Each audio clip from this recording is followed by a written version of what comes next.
Hi, here's Dennis from Me Productions. You're listening to Gamers in Beta.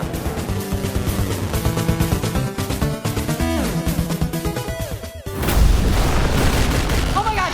Security! Security! This station was your laboratory, and the experiment was a failure. The outbreak can be contained. Earth can be spared.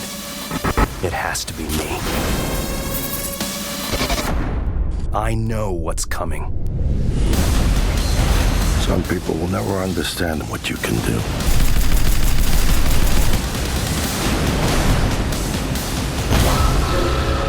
Warning, this is a station-wide emergency. 5, 4, 3, 2, 1.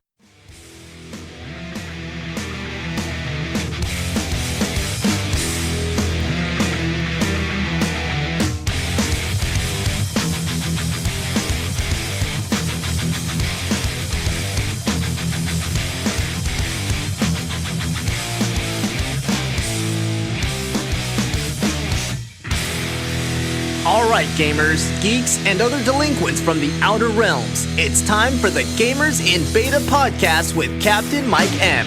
That is a travesty of the highest order I've ever fucking seen one. Featuring assorted co-hosts Jay Maniac 17. The fuck was that all about? Corey Atwood. It's not my fault you guys all have shitty taste. Sean Quicksilver 3355. Well, maybe you should look it up. And Joe State. That game sucks, dude.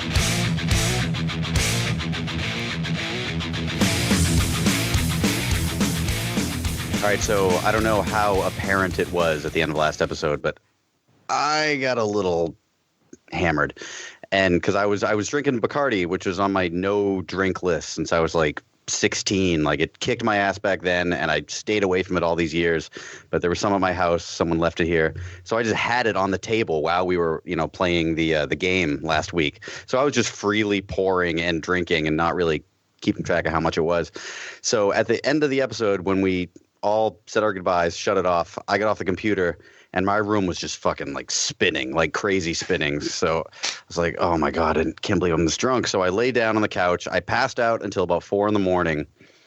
Woke up, dragged myself upstairs to bed, got in bed, and that's when I realized I'm not going to sleep anytime soon. So I had to jump up and sprint to the bathroom, and I puked everything inside my soul into the toilet. It was fucking awful. And after that, I was like, okay, I feel a little bit better. And I got back in bed, and I couldn't sleep for like the next 2 hours because my stomach was just starting to hurt worse and worse. I ended up puking 2 more times before I dragged my ass to work. And after puking, that puke when you have nothing left, but your body is still like, just get everything out. Yeah. So it was like this nasty, just like Stomach phlegmy. bile. Yellow bile. Ugh. Stomach boogers, just tons of stomach boogers. And so I drag myself in my car. I'm driving to work, and I happen to glance in the rearview mirror, and my left eye is just like, half of my left eye is just like this big bloody spot in my left eye. And like, I immediately think like, oh fuck, brain cancer, what the fuck? So I can't Google what that means while I'm driving. So I'm freaking out in the whole ride. And when I finally get to work, I Google it. And apparently if you puke hard enough, you can blow a blood vessel in your eye. And that's what happened. So I sustained an injury last week. I got so drunk on that episode, but it went over pretty well. People liked the episode. It was our most successful episode to date. It was very good. It was worth it, though. It was worth the injury. You've never heard of that? Blowing a blood vessel from puking? Yeah. Not from puking. I've heard of it from like, I don't know, just like extreme situations, but I didn't know you could puke that hard. But yeah, I did. So now I know. Man. We call that Stetson's eye around these parts because my good friend Stetson did that when we were like 15, and the name has stuck with him since. Was it Bacardi he was drinking? Because that's what does it for me. So I'm done with Bacardi now. Mark my words. I've heard of people blowing out their rectums while puking, but not so much the eye. But their rectums?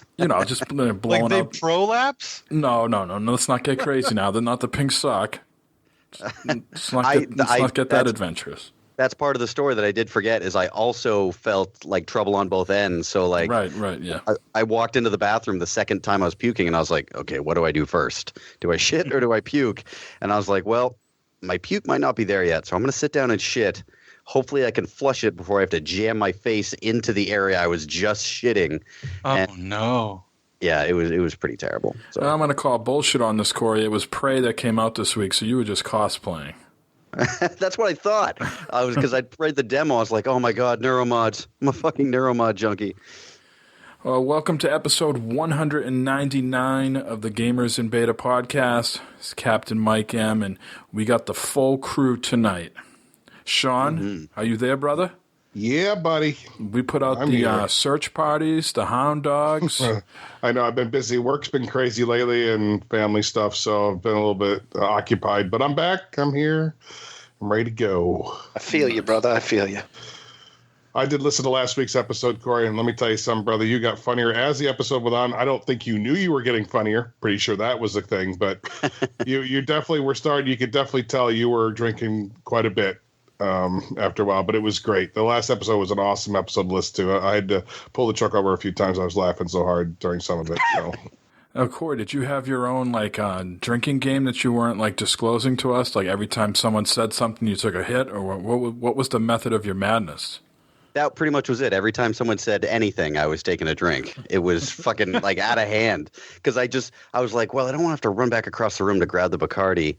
Because I mix it neat, too, during the show. I like to drink it over ice, but during the show, I don't want the ice clanging around. So I was just, pouring cranberry juice, which is not something you want to mix with fucking Bacardi anyway. So I was just pouring that into the cup, and just during conversation, I would just pour a little bit more and drink it. And it was flowing like water after the first one, which is a terrible way for Bacardi to flow ever. Next time I'm up there, I'm going to bring you some... What? Sorry. I thought you had a bladder infection. I had to ask. I was going to say, I'll cranberry juice. I'll bring you some whiskey up so you have some in stock so that doesn't ever happen again that you run out of whiskey. So it was embarrassing, but I was like, oh, what's the worst that could happen? I'll drink Bacardi, but we had a great show, but my eye is bloody now, but it's all right. You're not a podcaster until you've really hurt yourself podcasting. Is it getting better or you think there's damage? No, it's lightened up. Now it just looks like I'm really stoned in my left eye. It's getting better. And Jay, you're back this week. You were working last week. Yeah, I had a late night working, and it's been a rough week, but I'm back again tonight. Overcome some technical hitches after trying a bunch of microphones. I'm back to the same thing I'm always using because the rest of them sucked. All right, Jay's in rare form. It's like I said, been a rough week. Welcome back, Jay. Thank you. And welcome back to Sean also, because like we've mentioned, it was a while. We almost sent out Bloodhounds. All right, so last week we touched upon the 2DS XL for the first time. It was announced, and it's coming out in July, end of July. I guess the press got their hands on the new 2DS XL. So just going to briefly give some facts. If you guys have any opinions, chime in. But the new 2DS XL is the same dimensions as the 3DS XL. They have the same size screens, but not the added heft. So the 2DS XL is 26% lighter than the 3DS XL, and it is about a 1/4 inch thinner. So does anybody have the new 3DS one? I do.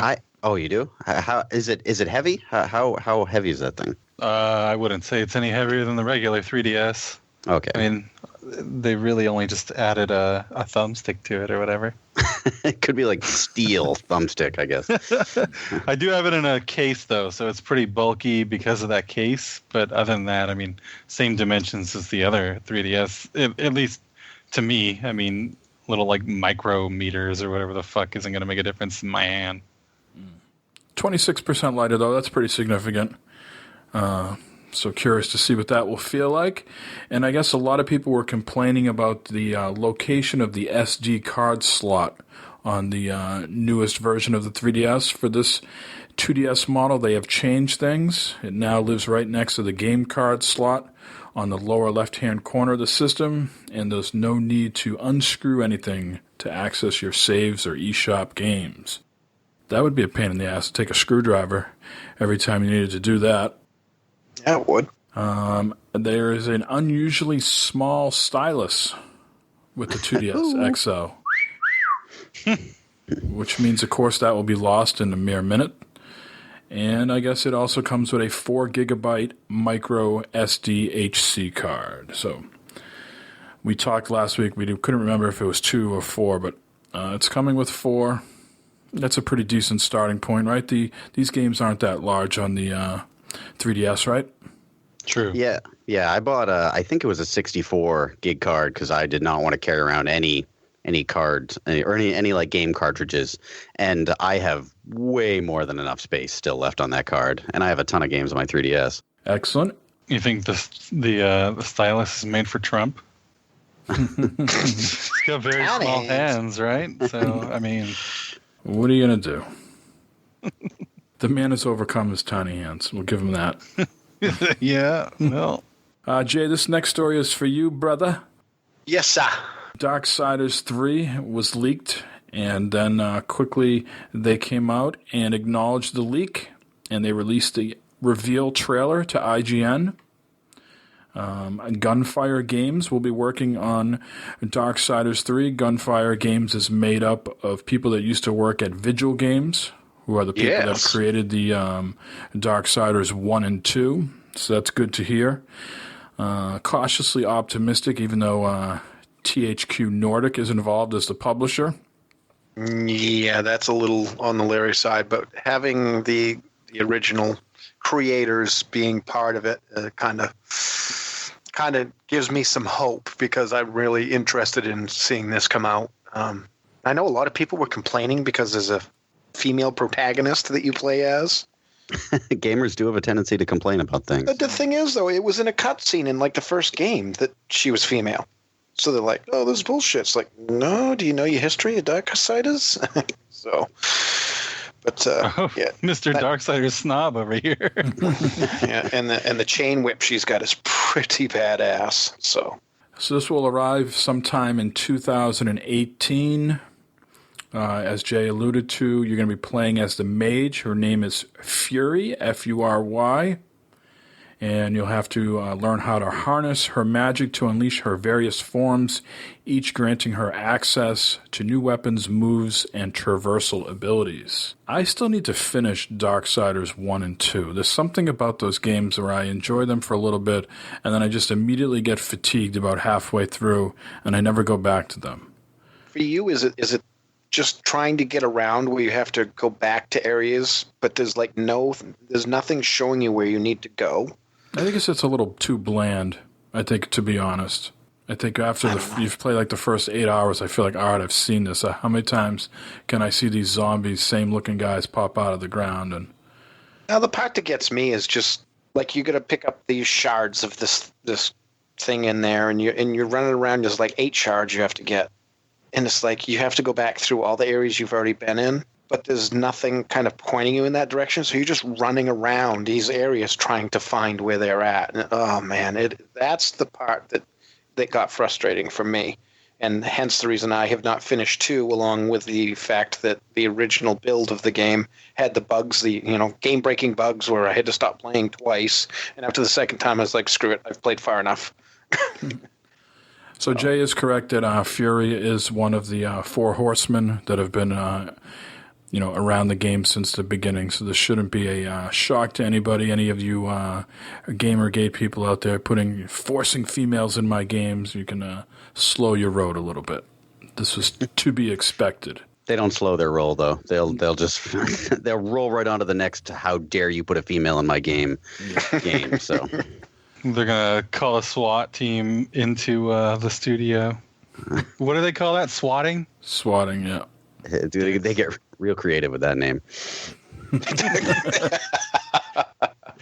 The next bit of news here before we get into the question of the week and stuff like that. Zelda, the Breath of the Wild, their DLC was announced this week.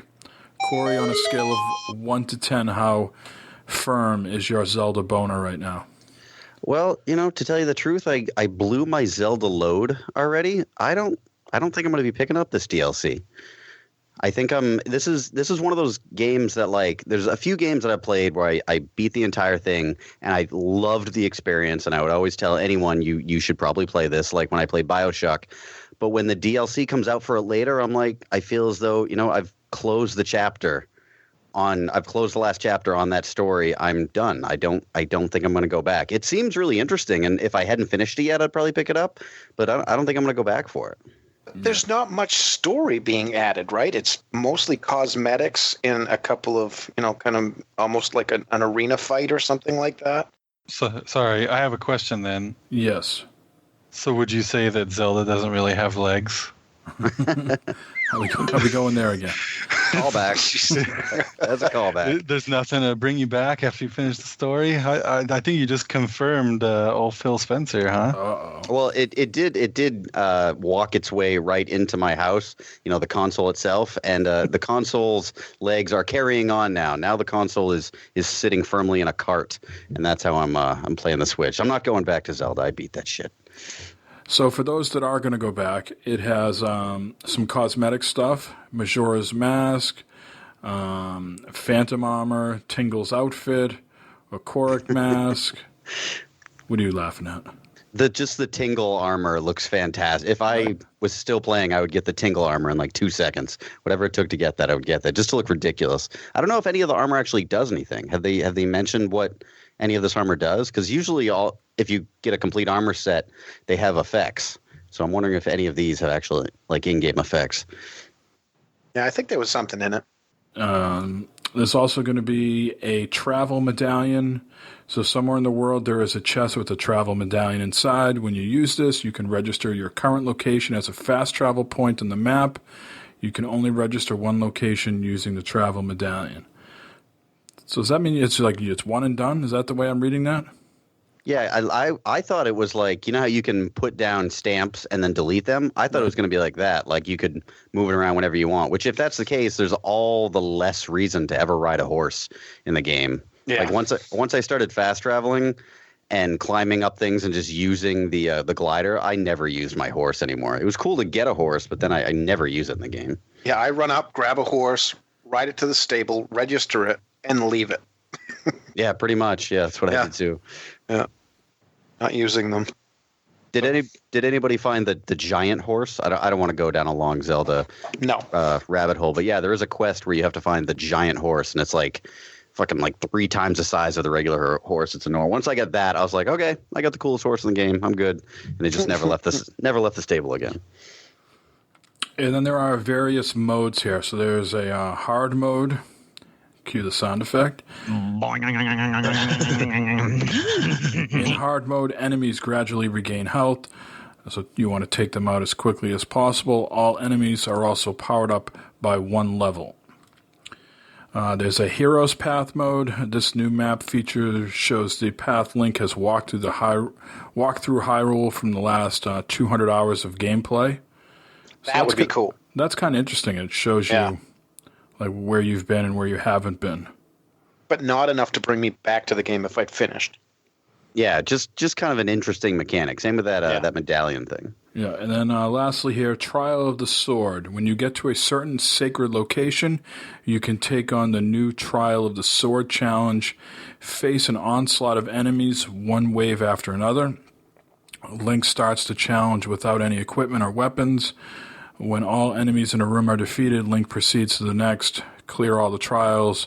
There's about 45 rooms in total, and the power of the Master Sword will be awakened, and it will always be in its glowing, powered-up state while usable.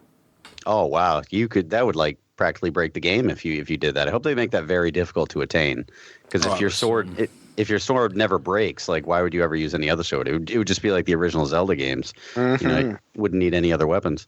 No price tag on that. Well, actually, I think there was. What was it? $14.99, $19.99?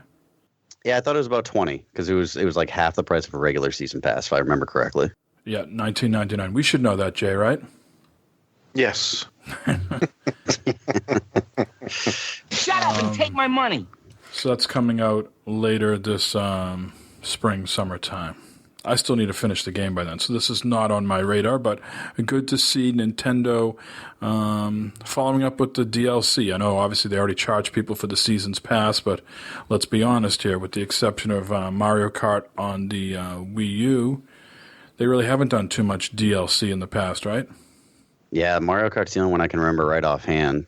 Wasn't there a thing, I don't know if you got this when you ordered it, but wasn't there also a shirt, like you could get a Switch shirt that Link could wear? Did you like? Oh, that's right. Yeah. Yeah. Was that like an immediate thing when you got the Season Pass, or is that something that's going to come out like along the way? Do you guys know? Did you guys get that?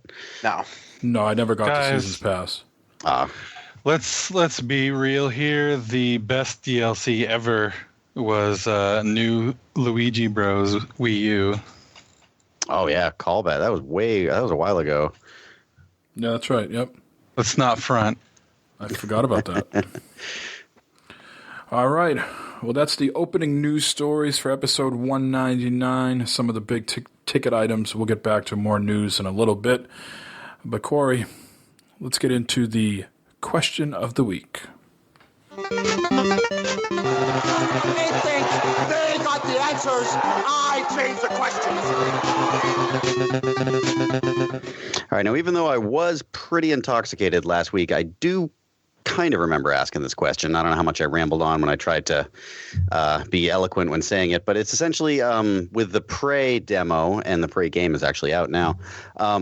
That's a franchise that is pretty much only the same in name. Like, they took the entire game and changed it completely. So our question was, what established franchise, would you like to see get the Prey treatment? Meaning that they completely reboot the franchise, like, right down to main character, story, everything. So we had a decent amount of answers. Pretty much all of them were on Discord, right? I think they were all on our Discord chat. We got a few Twitter people at the end. That's right. So the first answer, I think this actually went up before we threw it out. These two guys listened to the show right away and answered these questions before we put it out in Discord, I think.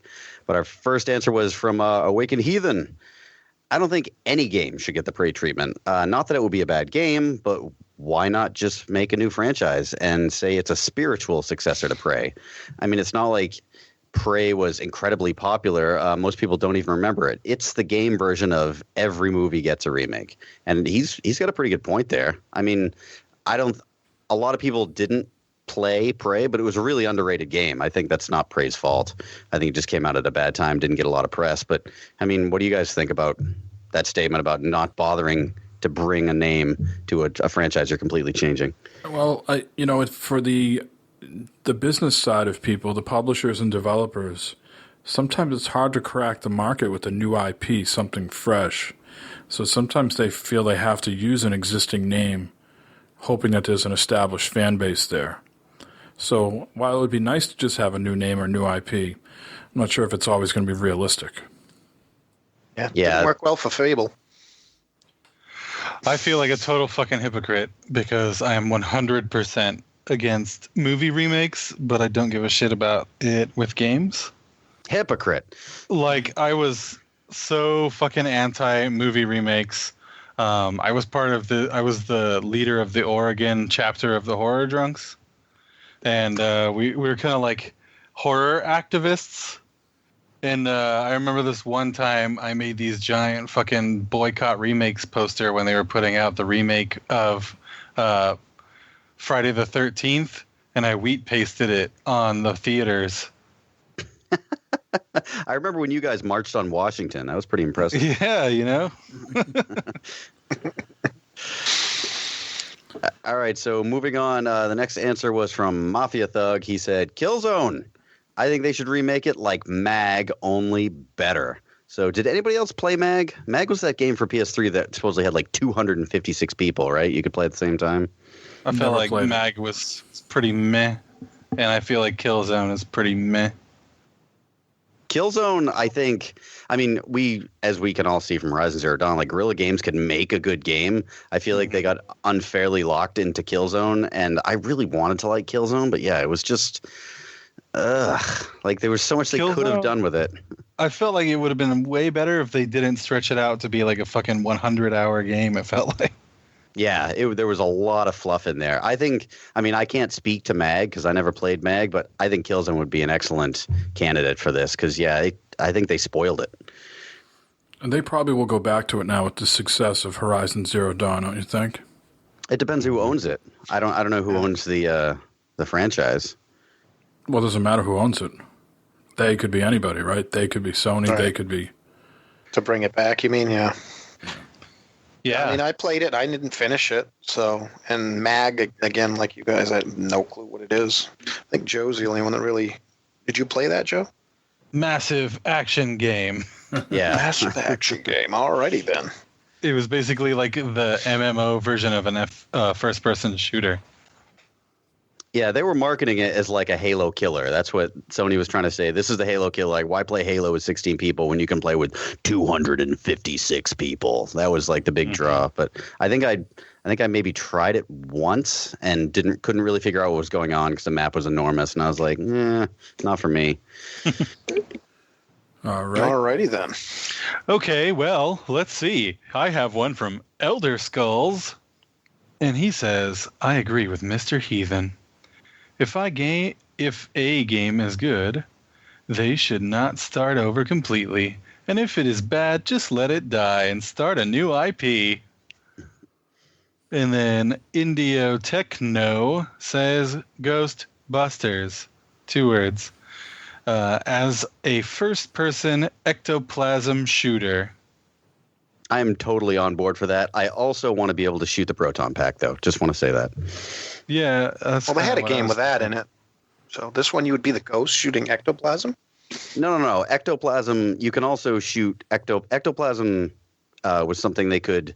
Oh, right. It was like an addition. It was one of their other like weapons, quote unquote. But right, that's how you defeat Vigo. Right. And then give love and hugs and everything, and it all goes into the ectoplasm, right? Yeah, the proton pack was... I mean, I think the game you're referring is that Atari game that came out. It was essentially like Ghostbusters 3. Mm-hmm. That was third person. Yes. Yeah, that was third person. It was so good, too. I don't know it was good. I still have it for the Xbox. Oh, excellent game. What, 360, right? Yeah, 360. Yeah. Yep. And next, we move on here to a Skyfox with a bunch of X's inserted in the middle and on each end.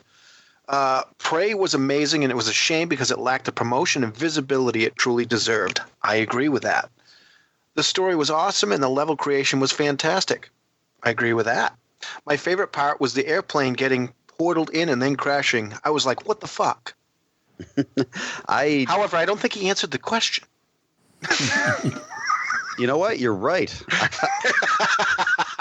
I didn't even know. I was about to jump on and talk about how cool Prey was, and then maybe he's saying he wants Prey to get the Prey treatment. Right. Oh, yeah. Prey, Prey got the Prey treatment, and you got Prey without the sphincter doors. Did you hear that on your PC you can't have both versions of Prey installed? Because it's the same name. Because it's the same name, so you can only have one of the games installed. They'll fight each other. It just won't work. Mm-hmm. Yeah, I guess they just. They'll have to release it as the all-new Prey. Or like Prey 2017 or something. Yeah.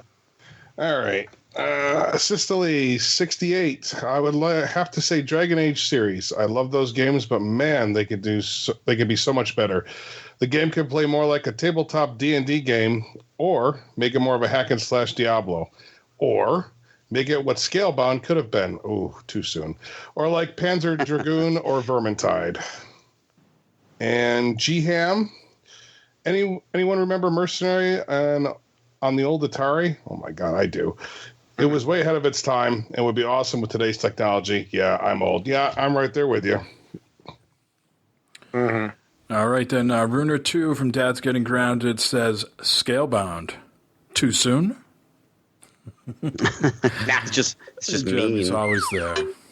That's why we love you, Jeremy. And then Meef J from Everyday Gamers says, Conquer? Current pop culture references with the same style of humor. Gotta agree with that one. I don't even know what's going on with that license. Is Rare still on that? Yeah. Don't know. All the Rare properties of like up in the air. I'm so surprised that Rare Replay actually came to fruition with how fucked up and tied up in licenses all those games are. Now, was the last one Bad Fur Day? Well, they remade Bad Fur Day for like, what was it, the 360? Like they had like a remaster of it. You could like Storm in Normandy almost, kind of. Is that one? I think so, yeah. And they actually like censored it more than it was originally censored on a Nintendo platform, which is odd. Yeah. Well, I never Storm in Normandy? Is that a game? Storm in Norman, but Storm in Normandy? No, Storm in Normandy as a squirrel. Yeah, you run up a guy named Norman whose last name begins with a D. You just storm Normandy. Oh, that felt bad. Oh, come on. Wow. Yeah, thank you. I was hoping you would give yourself one of those. Wow. Corey with the dad jokes tonight. I'll give myself this. I'll show myself out. Alrighty. Where's that Bacardi when we need it? All right, Corey, what are we asking next week? Are we going to answer this question? There was so much dead silence there, I got thrown off. Go ahead. Well, shit, now I'm on the spot. Someone else go first. Go ahead. I'm going to say that I think they may have done something with this with Prey. I don't think it would have gotten the attention if they didn't name this current one Prey. But if they're going to make a remake of something, I want to see a remake of it in its similarity to the old one. I mean, why are you using the name other than just as something to draw you in? Again, I mentioned Fable earlier. That was terrible. They ruined the Fable franchise by doing that. Microsoft has a habit of doing this lately. So that's my side of it. I would prefer not to see something completely, use the name and not really have anything that really pushes it into the old game. So, I'm not sure what your answer is, but I'll go next. I'm gonna say with Joe or someone said totally strip it down, not even the same characters. That might be a little too much for me, but I don't think there's ever been a really good. And someone out there is going to jump in and say, "Oh, this was a great game here," but I don't think G.I. Joe ever had a really fucking great game, in my opinion. Never did. Totally agree with you. That is a good answer. So I would love to see something modern day, all these systems can do and computers and so forth, and have a really good, sophisticated G.I. Joe game. If you could, you remember that last Transformers game that looked straight out of the Saturday morning cartoon? Yeah. If they could do that with G.I. Joe, holy I don't even want shit. I don't even want it to be nostalgic like that. Just make it a solid fucking game shooter with. Do they still get laser guns though? I don't know. They better have cool vehicles. Cool vehicles is like a must. Cool vehicles and fucking laser guns. Maybe the same thing for Masters of the Universe. Right? He-Man? Yeah. All right, Mike, you've convinced me and turned me over now. I do want to see some of them happen like that. But was there a previous G.I. Joe game at all? There definitely was for the movie that came out a few years ago, or there was a video game for that. Yeah, and there were at least 2 NES games, like Battle for Atlantis, and there was another one. And both of them were bad games. Then in that case, I now agree that they will make them, and I'm going with Mike. All right, Corey, you still shy, or you have an answer? Mine, it's a little vague. I don't have it too fleshed out, but I think Nintendo shines with its franchises the most when they take what it's supposed to be and kind of break it.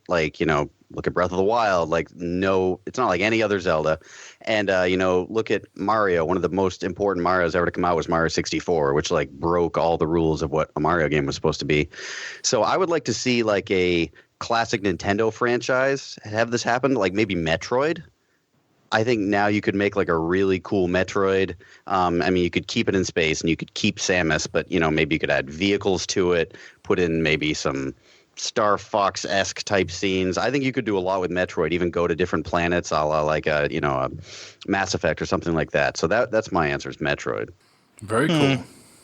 Well, I could give an answer. There's a game that I know I'm going to be alone on this one, but that's okay. I don't really care.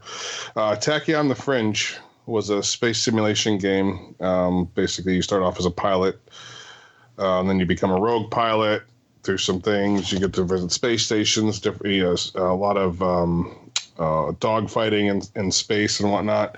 It was a really cool game, and the coolest part about it was Bruce Campbell voiced the main protagonist. So, oh, nice! It was awesome because you got that sense of humor along with it. I'd like to see that redone for sure. Because it's on Steam right now, but I'm pretty sure my machine would probably tear it up and eat it for lunch at this rate, because I don't think it calls for a lot of memory and whatnot, but I don't think it would run. I think I need an emulator to run it, so I'd like to see that. What's it called again? Tachyon the Fringe. It does Putting look on the cool. Ritz. Well, all right. I guess it's my turn, huh? Yes. How about Kane and Lynch? Oh, the second game. Kane and Lynch was so good, though. Come on. It was. For what it was worth. Come on, shooting dudes when you're running around naked and it was all blurred out. That was hysterical. The first one was awesome because it was like the first half of the game was pretty much just heat the game. And that's cool because that's one of the coolest fucking movies. And I just think that'd be cool. I mean, obviously you can't get rid of Kane and Lynch, but you can redo them and still keep them like super gritty and gnarly, but I don't know, make them less ridiculous, I guess. I think if you can stomach it, if you can, what would we say the second one is? Somewhere between 8 and 12 hours? Something like that. Yeah, if you can stomach it, there's some funny shit in there. They're both shorter games. Yeah. That second one is fucking bizarre, man. Yeah, it is. And then maybe Sleeping Dogs as well. That was a good game. I really like that game. It's one of the best open world games that's not Grand Theft Auto.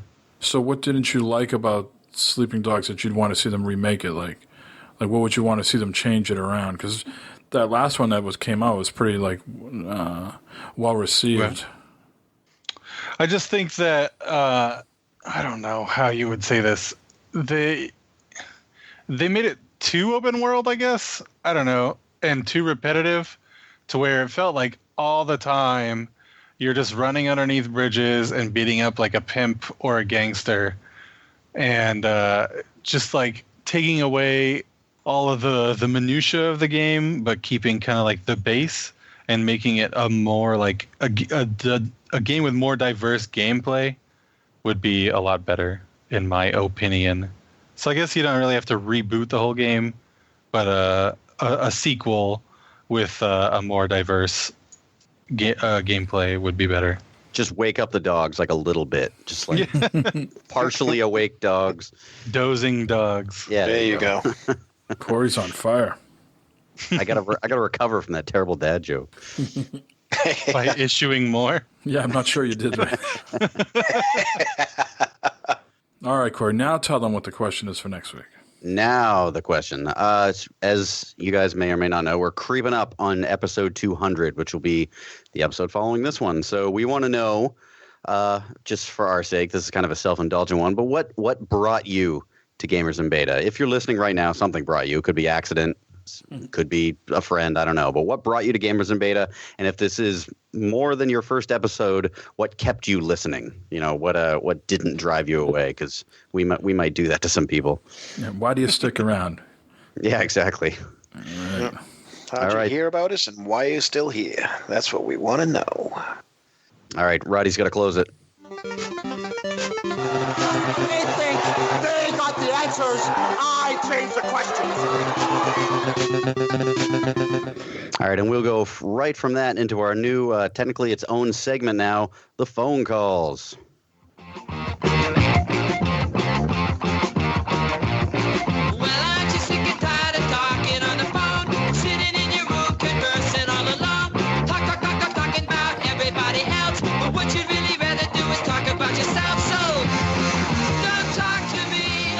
And if someone knows what song that is, I will give you a special prize, and I'm putting that in quotes because it will tie into the, what would you say, the author of that song. So, oh, you might not want that. All right, we got some voicemails this week. Who we kicking it off with? I'm just going to go left to right on my soundboard, and I'm going to save.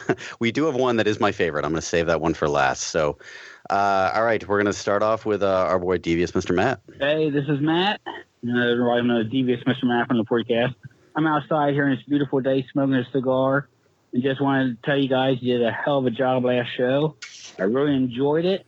You guys did great. I love Corey and his soundboard. You guys got to keep it up now. Later. Oh, Matt, it's always up. Don't you know that? How fucking self-indulgent was that? Yeah, I'm going to start off with this one left Mr. to right. Matt here. You all know I'm off from the 40 cast. Oh. He painted a nice picture, though. Before I die, I want to have a cigar with Devious Mr. Matt. He's always putting those photos on Instagram. No cheap cigar Sunday or something like that.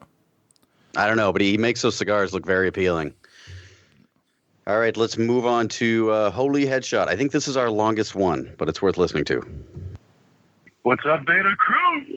How's it going? Holy Headshot from Everyday Gamers. I wanted to call and keep the voicemail chain rolling. So, you guys touched on streamlining games for controllers and simplifying things last week, and I wanted to throw out something that I didn't hear anybody touch on there.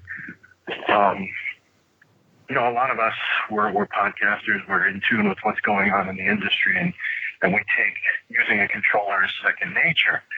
My wife actually is not a huge gamer, and part of the reason for that is that she liked all the classic games and the systems, the Genesis, Super Nintendo type stuff, and she fell off before controllers added a second analog stick. And now she is just so far behind the curve with trying to figure that out that it doesn't seem like she's ever going to catch up. Not to mention, even sometimes with kids, it can be a lot to adjust to, or people who haven't gamed before, like I said. So I'm curious to see where they go in this direction. While I don't want it to affect some of the more in-depth games that we play, like the Batmans and the Assassin's Creeds and that type of stuff, it would be interesting to see if there could be some kind of a softer level of things, maybe even a more kid-friendly first-person shooter, as silly as that may sound to say, Splatoon. Where younger kids and people who don't game as often can experience some of those things, and it would be a great launching point to bring them into some of the franchises that we enjoy, like the Borderlands and stuff like that, where the controls may not seem complicated for us, but again, might be too difficult for them to grasp. But anyway, just a few thoughts. You know me, I'm going to ramble on. That's what I do. Keep doing what you guys do. We've been enjoying it. Nice to see the voicemail as an addition. Curious to hear all of the feedback and things that you guys might receive, and we'll catch you soon. Have a great week, guys, and a good recording tonight. Shake it easily. Do you guys remember when you first learned how to use two sticks to orient yourself in like a 3D game? Because that was in the OG Xbox, right? I learned on PS2. Yeah, I was going to say PlayStation, right? Did he just tell us to shake it easily? Yes. Yeah. Yes. I assumed you guys knew what that meant. I was like, I don't know what that means. Well, you don't want to. Right. You didn't know what it means. Okay. You shake it more than 3 times. You're playing with yourself. Is that what? Is that what we're getting at? Hey, well, there's a way more effective way of doing that rather than shaking it. You guys know that, right? Smack it against the wall? No, I'm so okay. Now, you can do whatever you want. I'm just saying, like, this is going to get into old man kind of gross talk. So if you want to skip ahead, if you're not interested in hearing how you get all the pee out of your penis. Are you talking about the button? Well, yeah, you kind of you under the balls and you push forward. Yeah, that totally works. Button. I guess. I don't know how many times you click your button, but I'm just saying. And now I'm older, so it takes a couple now. Couple of clicks. Yeah. What problem are you trying to correct here? Like when you pee and you know there's a little bit of pee left, you don't want to get it all over your pants. So some people, you just shake it. If you reach under the balls and kind of push forward a little bit, all the pee comes out. No What's shaking wrong with required. shaking it? If you want to shake it, you shake it. I'm not going to stop. They fling it all over the wall. There's a lot more cleanup involved. Thanks, Headshot. We appreciate the question and the shake it easily. Yes. I've never fucking heard of this button. What the fuck?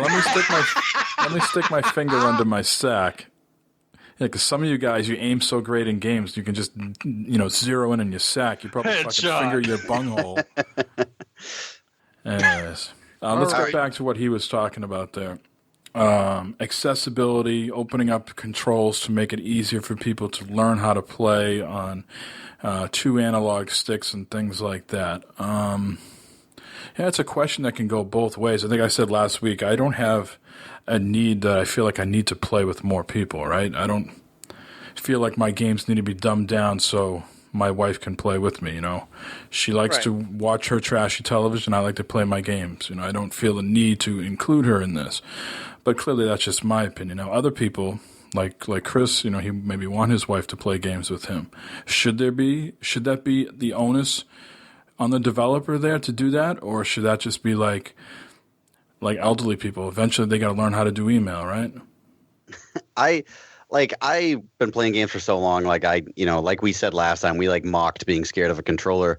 But the biggest leap for me, I remember, was those 2 analog sticks. That was a tough thing to wrap your brain around the first time. Because, GoldenEye era, you just used the one joystick and you would hit the buttons to strafe. It was way overly complicated. But I remember the first time I learned to use 2 analog sticks was, I think it was Unreal Tournament for the PS2.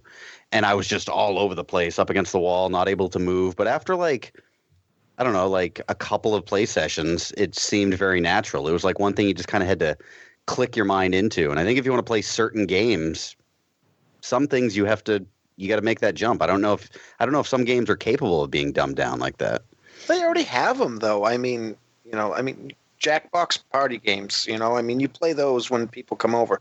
Anybody can play that. You pull out your phone, and it's just, you're picking stuff. Admittedly, it's not detailed controls like in a shooter or something, but, that's not what that's for. So, that's why when the accessibility thing for me was so you're going to dumb this down for us because you're trying to bring other people in, but what you're going to do is lose us. So, there's already games out there that you can do that. For me, for my granddaughter, trying to get her to start beginning. She's actually starting a little late at 5, but she's learning to do the controller. And I remember trying to teach my wife to use the dual sticks. Forget it. She was just spinning around in circles looking up.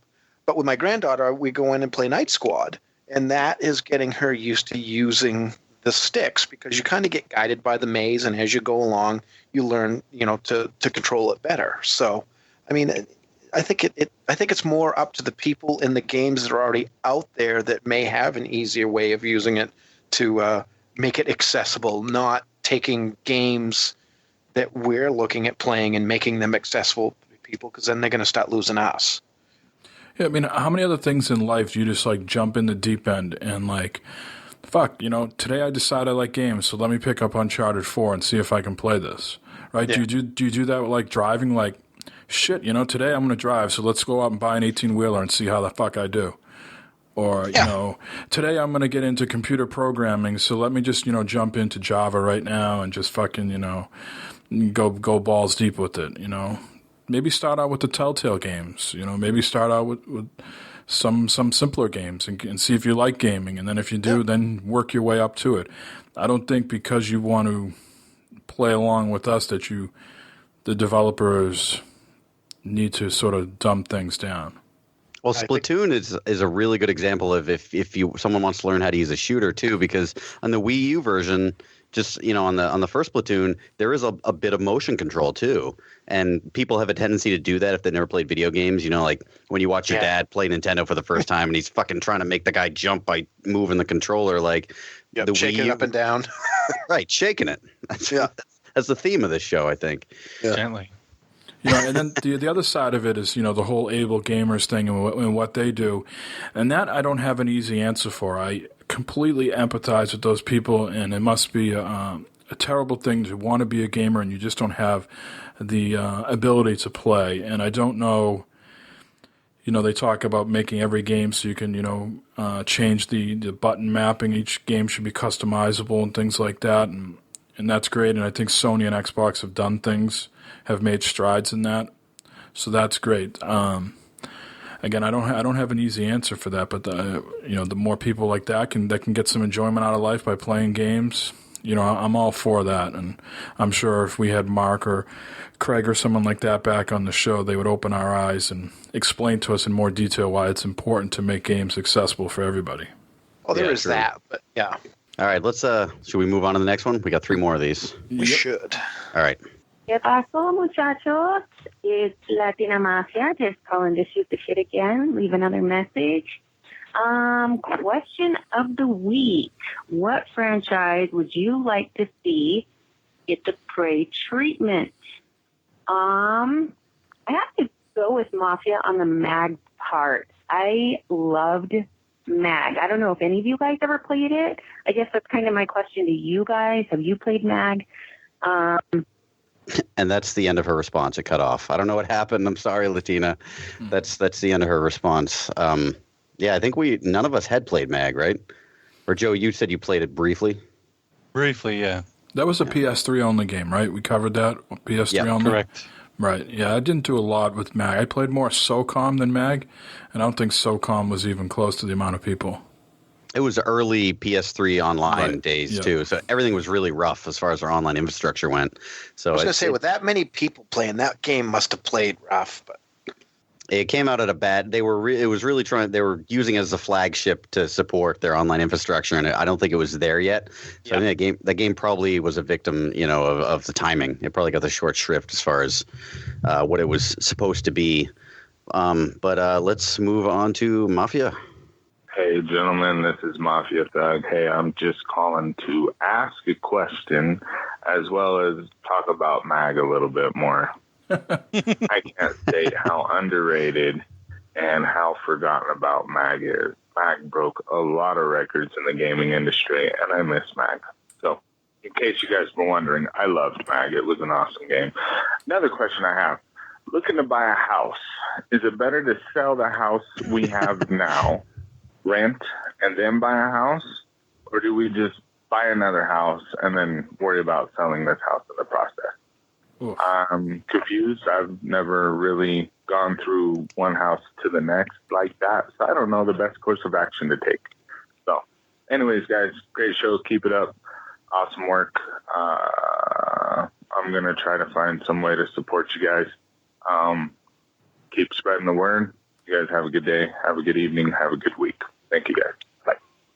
All right, I think this is a perfect opportunity for us to show our range because we talked about poop earlier, and now we can talk about real estate finance. I can tell you, I've only gone through that experience once, and I actually went through it with a child with my parents, and both times, or any time that I've gone through that experience, is we've always closed on both houses on the same day. So I owned a condo and sold it and closed in the morning, and then bought the house that I was buying, the house that I'm living in now. We closed on in the afternoon. So there was no renting, there was no paying 2 mortgages, there was none of that. It was literally turn the keys in one day and get the keys for the new one in the afternoon. Yeah, the house I'm in right now, we actually just recently did this. We sold our first house and bought this house, and it's a pain in the ass because you have to line up 2 windows. You have to put your house on the market, and while your house is on the market, you have to go out and look at other houses at the same time and just hope that you can line those up. And if you get an offer on your house while you haven't found a new house, it can be really stressful. We got really lucky, and just like Mike said, ours lined up, and we managed to close on one day, and we closed on the next one the following day. So we had one day in between, and we just crashed at my wife's parents' place. That one day, we kept all our shit was literally just sitting in a U-Haul truck for one night. So that's what I would recommend doing. I would not recommend renting. I would try to sell your house, and while your house is on the market, go to open houses and just look and look and look. And if you get a really good offer, take it, and then cross that bridge when you come to it. It's a stressful thing. You're not going to avoid stress, though. Yeah, and I would not put your house on the market before you've gone out and looked at other houses. So don't say, today I feel like I'm going to sell my house, so let me go just start looking at houses. Try to go out and look beforehand, get a sense of what you like, what you don't like. So when the pressure comes down and you get an offer on your current place, you know what you're going to look for when you go out there to try to find your new home. Go to open houses now and experience all that. Make a list of things that you definitely want, things you want but you could do without, and things you absolutely will not tolerate. Because you can always build and add to the house. You can't change your lot. So if you have something really shitty behind your house or you have no yard, you're not going to be able to change that. So keep that in mind too. And go to that house often and see what the neighbors are like. See what the neighborhood looks like on a rainy day. Is it flood? You don't want to be a creeper in the neighborhood, but you want to do your due diligence. That pervert guy moved in, look. Any of you other guys have any experience with that? Joe, you rent right now, right? rent currently, and eventually would like to, but we're gonna have to get a couple years of selling on eBay before we're gonna be able to do it, because it's a weird thing since we don't have we don't get like a dedicated paycheck. Right. So we're gonna have to have a couple years of tax records. Yeah. And Sean, you rent as well, right? Yeah, I've never actually bought a house yet, so I've been renting the whole time. The big thing is you're going to get pre-approved for your loans, but before you do that, is get yourself a good realtor too. That they can walk you through a lot of that stuff, but you're going to be careful because not all realtors are always out there for you. They're just trying to get that check from the percentage of the sales. You can go in and do that, and then do a little bit of research online too about this. I mean, there's some guides online that are pretty decent. My wife actually works for a mortgage company, and my mother has been in the mortgage business all her life and all that stuff too. And they've sold multiple houses, and generally they closed within the same week.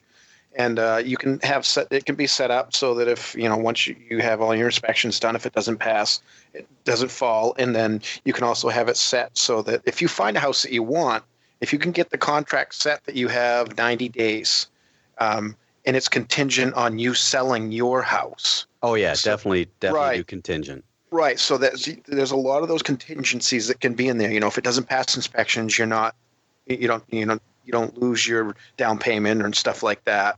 And then also it's contingent on whether your house sells, and then the sale on your house is contingent on the other one passing and being purchased. So it can be quite complicated, but if you get yourself a good real estate agent and a good company where you're getting your loan from, you can do all right. And like I said, there's a lot of stuff online that'll give you a lot more info than we can. So the realtor is really important, and I would ask around for friends to see if they've gone through a realtor that they liked, and if they did, word of mouth is really good. That's how we got a realtor we liked. Our first realtor for our first home sucked because it was just someone we randomly chose. So if someone's used somebody they like, have them recommended. What you don't want to do is if a friend of yours has a relative who's a real estate agent, don't involve family. Never, ever, ever involve family or friends as far as a real estate agent goes, unless they, have used that person and can vouch for them. But if it's somebody's brother, you don't want to do that, have a really bad experience, and then be like, hey, yeah, I just started last week. He's great.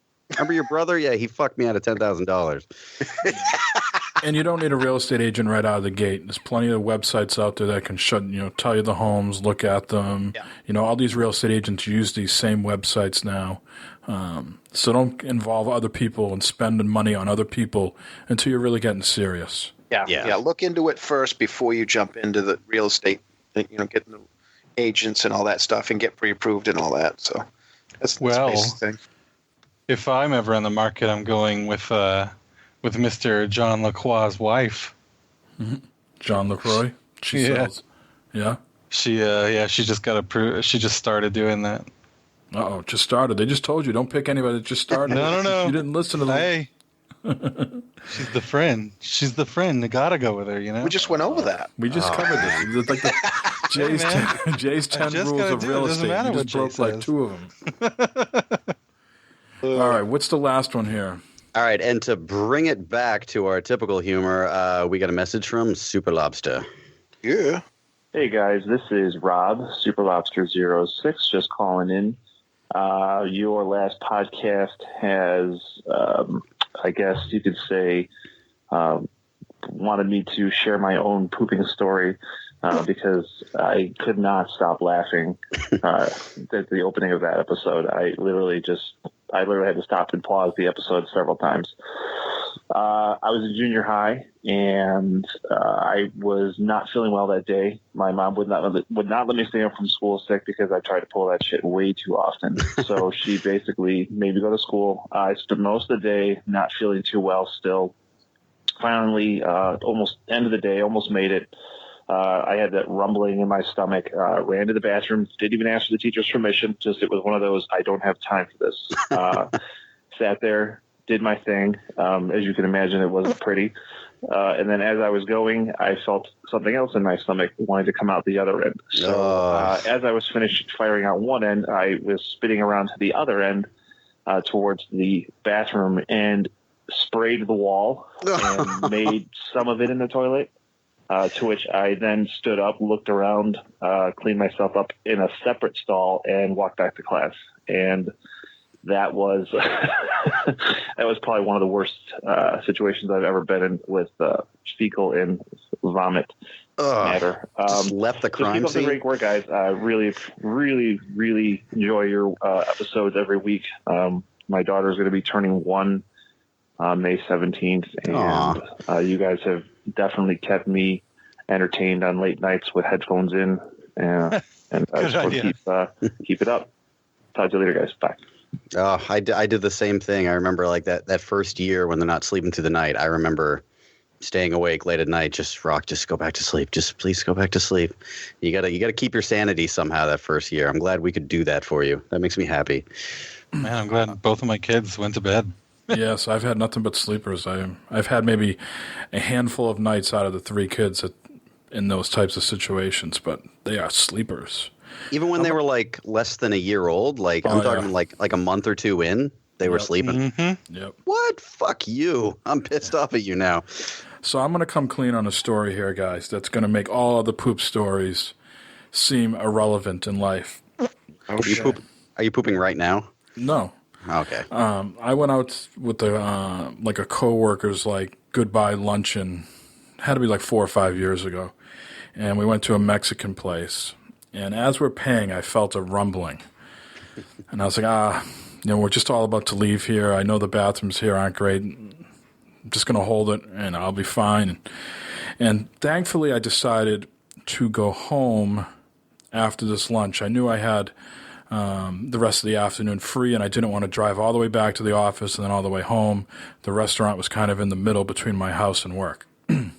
There was a brief moment there in the parking garage where I almost decided to take a ride with the coworker, and this would have been disastrous. So I drove home, and as soon as I got out of the parking lot, I just crapped myself. Right? And there was just outside your car. No, I was in the car driving. You shit yourself in the car. There was just like something, I must have eaten something that was just way too spicy, and it was just pushing on my anus, and like I couldn't control it. It just kept coming and coming. I just kept crapping and crapping in the car, right? So it wasn't just like a quick shart. It was like multiple waves of poo. Oh, man. So I had to call the wife, and I'm like, listen, this is what's going on. Can you believe this? I go, I can't stop it. It just won't stop. As I'm driving home, I'm like, how the hell am I going to get out of the car? I could feel this, like, running up my back, like my legs and stuff. I was like, this is the worst scenario I've ever been in my life. Oh my God. Are you like soiling the seat? Is it going like seeping through? Everything imaginable thought I was going to get up and see like a crime scene or something like that. Oh, jeez. Did you have to fucking get reupholstered? Jesus. So as I'm driving home, I said, meet me at the car with the trash bag. Like, one of those big like hefty bags, right? It's like Pulp Fiction. So what I did is I got the bag and I put my feet through them. Right? And then I sort of cinched myself up the You're waist. Smart, man. Holy crap. That's pretty smart. With this hefty bag, right? And then I just like booked it for like the shower upstairs, and all the clothes just immediately went into that bag and were just like gone. And like jumped in the shower, and then I dealt with the car later. In the car, there was some crap, but it wasn't a lot. It was mostly on the inside of like my clothes and things like that. But it was the most horrific and like awkward, and like I can't control myself. There was something I ate that just was not agreeing with me, and it was just forcing itself out of my body. And God, if any of your neighbors managed to snap a photo of you wearing like hefty bag pants, I would pay a good amount to see those photos. So what happened one time? The thing that often happens in the house now is if someone like is like getting yelled at, or if I'm yelling at someone, and my wife will deflect the conversation. Remember that time Daddy crapped himself and he had to put himself in a hefty bag? Oh, jeez. I think you pretty much, you're the dad from the Friday series. Yeah. Next Friday. It was unbelievable. I couldn't believe what was going on. Damn, I was going to tell a shit story, but now I feel like I got Save nothing it. compared to that. Save it. If you didn't wear Hefty bags as pants, then yeah, you lost. You lost that round. Yeah. I mean, I wiped my ass with a little kid's blanket. It's terrible. You can tell that on another one. We got more stuff to get to here. We have a question, not a voicemail. We have one question here from Assistol68. What's that all about, Corey? Yeah, so he asked this in Discord, and rather than try to type this all out on my phone, I wanted to address it on the show. He said, so I have a question for everyone that's picked up a Switch. After playing this for the last week, I could see myself replacing my DS for this unit. It reminds me of a game-friendly tablet that comes with the controllers. Is this just me, or can you see yourself out and about playing this like we did with handheld back in the day? I would say, although technically it is like a portable system, it's not as portable as a DS. Like, you can't just slap it shut, put it in your pocket, and go. It's not quite small enough. And I don't know about you guys, but or you, Mike, I guess you and I are the only ones who have Switches. I'm really fucking careful with mine. Like, when I take it out and about, I put it in a carrying case, which looks like a giant, like, I don't know, like clutch man purse type thing. So it's not quite as portable. So, like, I don't know if you really like your DS games. I don't think it's quite there. That, and also, obviously, there aren't a ton of games out on the system yet. I don't know if this could replace, a portable unit, depending on what you're looking for in a portable unit. Like, as long as you know what you're getting yourself into, because it's big. You can't just put it in your pocket. Yeah. Well, first of all, I don't go out, hence the story I just told. So I try not to go out anymore and have those things happen. But when on the rare occasions I do go out, I don't have like a workplace to go to. I work from home and things like that. So this really the handheld doesn't really fit my lifestyle as far as going out and being able to take my games with me. But I will echo what Corey says. It is a little bigger than a DS, and the screen is so beautiful that you want to be really careful taking this thing out. You're not going to be able to beat it up like you can with the clamshell design. Yeah, like it's portable. Like if you're going to the airport and you get a flight, Right. So like it's good to take along with you. But as far as just like everyday use, taking it along with you, probably not. So right. Yeah, carrier beware. If you have a case, if you are in a controlled environment, sure, take it with you. If you're just going to be, bouncing around doing errands and you think you got a few minutes here and there to play, it might not be the prime system to take with you. But I will say I enjoy it a hell of a lot more than a 3DS. I can imagine a hard time going back to the 3DS after playing this. Me too. Yeah, saying I have not turned my 3DS on since I got it. All right, we're going to take a little break here. We got an interview with Peter Lazarski. He's the co-creator of DeathState. The game just came out on PS4. It's been on the PC for a while. He's from Bread Machine Games. We haven't had an interview in a while, have we, gentlemen? I don't think this first one this year, maybe? I think so. Mm-hmm. Yeah, so we're going to play that now, and then we'll be back in just a little bit. All right, Peter. Well, we've been talking for a little bit, folks. This is Peter Lazarski, a co-creator of DeathState. Peter, what's the name of the development company that you guys are? It's escaping me at the moment. Oh, yeah. So we're actually so DeathState has kind of grown a little bit, and we've sort of like internally changed roofs a little bit. So previously, DeathState, you could see, was developed by Workin' Man. Right. Workin' Man is still around, but we've this year begun launching sort of like a new in-house indie label called Bread Machine. Right. So DeathState is now a Bread Machine game, and also future projects sort of like similar to DeathState, or just our own like in-house titles will be coming out under the Bread Machine label. Right. And I see on the Steam page, Black Shell Media is the publisher. Is that a relatively new deal, or has that always been the same? Yeah, that's also, I would say that's a development of about maybe like a year or a year and a half or so. Like exact timing is escaping me. Sure. But we linked up with Black Shell, and they've been pretty good just as far as giving us some additional like marketing support and like sort of like post-launch publishing. Gotcha. So we hooked up with them after DeathState had been out on Steam for some time, and it just seemed like a nice arrangement where we'd get some additional support from them, and they've been pretty cool.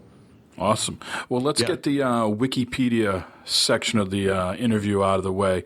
Why don't you tell us a little bit about what DeathState is, and then we'll sort of take a deep dive in and ask some other questions along the way. Yeah, totally. Let me see. I have to put on my DeathState hat. It's been a while. So I think like our little byline pitch has always been DeathState is a roguelike bullet hell single stick shooter. It's fully steeped with lots of weird Lovecraftian kind of supernatural horror elements. It looks visually like some kind of like a brainchild between like a Super Nintendo Genesis era game with, all kinds of like weird, interesting contemporary like Unity shaders and things. So visually it lives in a place that couldn't have existed, one time or the other. But it's also kind of nice. Like we have there's a lot of effects and things in there. And like, you might drink a potion and your vision gets distorted and like skews around in a weird way. So it can be a little bit disorienting sometimes, but it adds to like the feeling and the tone. So it's fun with that. Now, how did you guys settle upon having this thing auto shoot for you?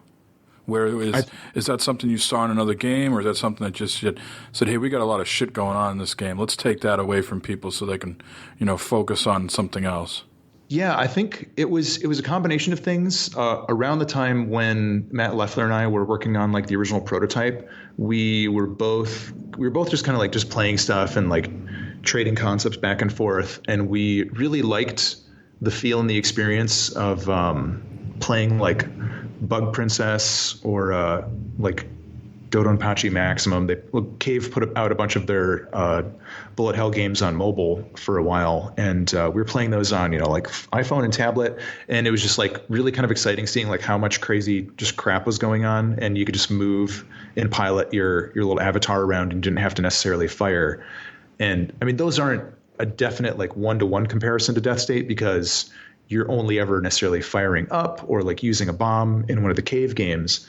I think we've kind of like to imagine DeathState as sort of like a nice entry level, like kind of roguelike move around shooter where, I think we're among the people where, and also we know some other people too who, we love stuff like Isaac, but it's also like requires like a fair bit of like coordination, and we're not like the best at it. We still love it, but also DeathState can kind of get there as far as like the complexity, but maybe there's like a shallower end on like the entry level ramp for people to get onboarded onto it.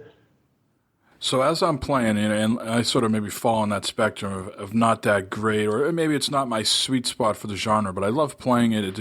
There is a satisfaction of just mowing down various enemies with the auto shooting, and there's things that you can pick up along the way that enhance that. Does it always enhance, or sometimes can it take away?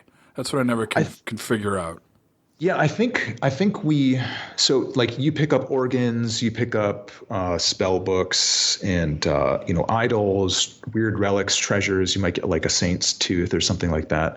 I think when the game originally launched, and I don't know the ins and outs of all of like the numbers and balance off the top of my head, but I think our guiding principle is always at least to try and say, if there's going to be a negative that comes with an item, we want you to get at least twice as much positive something else or something along those lines. So if it adds something, it could take away something there. Yeah, but hopefully it's going to give you more in something else. And there's a little bit of like hope. Like if you're playing the game long enough, you might learn like, okay, cool, that stomach is not a stomach that I want to pick up, or that eyeball. And I think there's also some like theming that goes along with a lot of the organ item pickups. Like every eye that you see is just going to give you damage boost. And some of them might be specific to like laser, but eyes are just always kind of like damage up.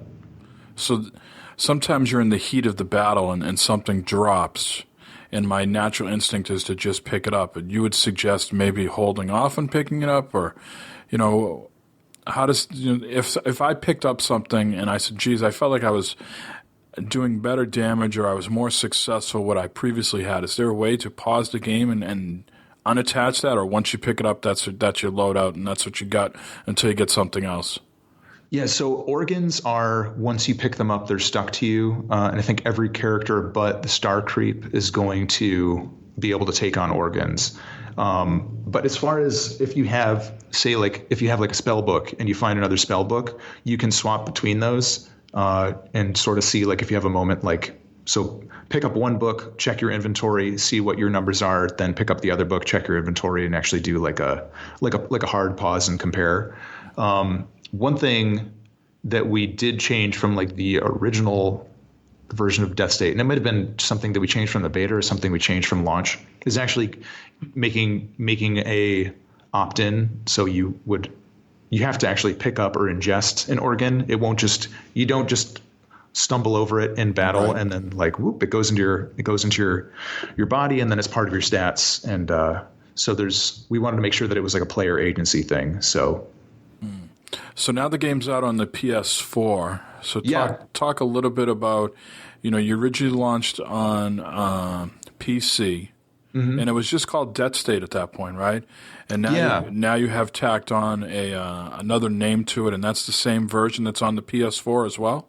Yeah, they should be 1-to-1 as far as, if you haven't seen the game before or you're interested in getting it on like Steam or PlayStation. I believe we're going to be keeping, all of the updates with parity. Yeah, like from platform to platform. So when we've sort of adopted some version tags just to kind of let people know that, the game, just trying to let people know loud and clear that the game is getting some updates and it's getting some pretty significant add-ons and versionings and stuff. So I think we're currently at Abyssal Edition, and we may not stop there. It really depends on how, everything continues to go with life on PS4. But, and also too, I think this is just, we didn't do early access, but we've been sort of updating things as it goes post-launch. And it's been nice to see that, people have been picking it up and doing some press on it with the PS4 edition. And it seems like overall, our second launch has been, a very nice positive one. And also, that's thanks to like over a year of, just getting to do some refinements and kind of just filling in more content, filling in the gaps and things. And, just doing simple stuff. Like when the game first launched on Steam, we had a bunch of players that were having a hard time finding, some of the higher difficulty modes. And, it's just a good lesson as far as, how do we really kind of drive these points home and just make the game modes accessible for what people want to be playing in and that sort of thing.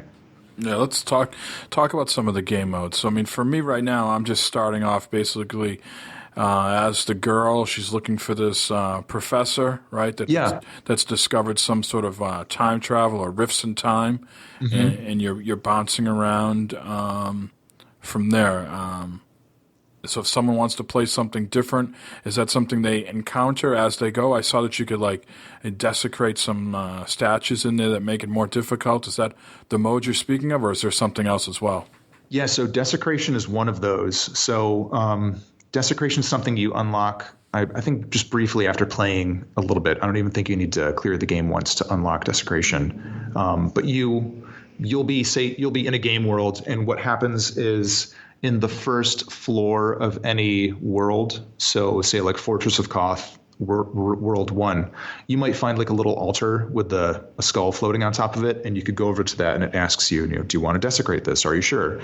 And if you do that, it spawns a mini boss, I think one of like sort of the Cthulhu Star Childs, and there's like a little bit of a fight, and every time you do that, when you go to the world after that, it ratchets up the difficulty by one step, and you can do like a cumulative desecrate in every world, and by the time you're in sort of like the end game, final world, it's going to be much more proportionally difficult than where you started, and that gives you sort of like a steady ramp up, and also too, like Matt might have done some changes to how insanity works, but another difficulty mode that you can access is from the library. The library is sort of your world hub. where you can swap characters and look at your collections and stuff. And it's also where you begin the game by going through the main portal.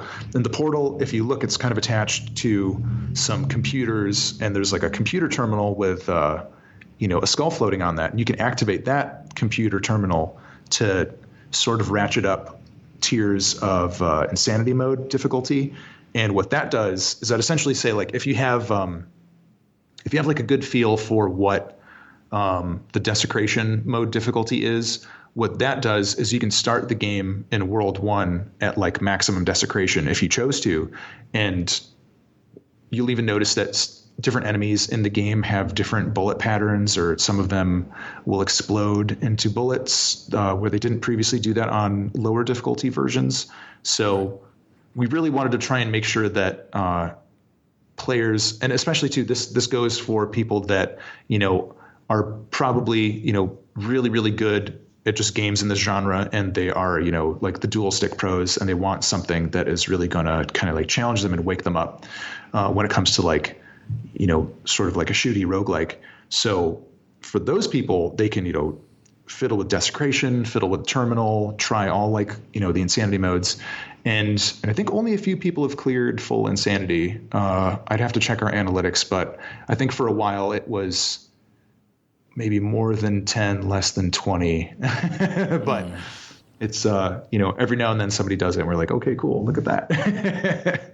Now, I'm not sure if you know this answer, but what is there a benefit of just clearing a whole like world? I mean, sometimes the rift, you encounter the rift and you can just bounce out and you haven't cleared everything. Are you basically just foregoing, loot items at that point, or is there any other sort of penalty for bouncing out of that world once you discover the rift?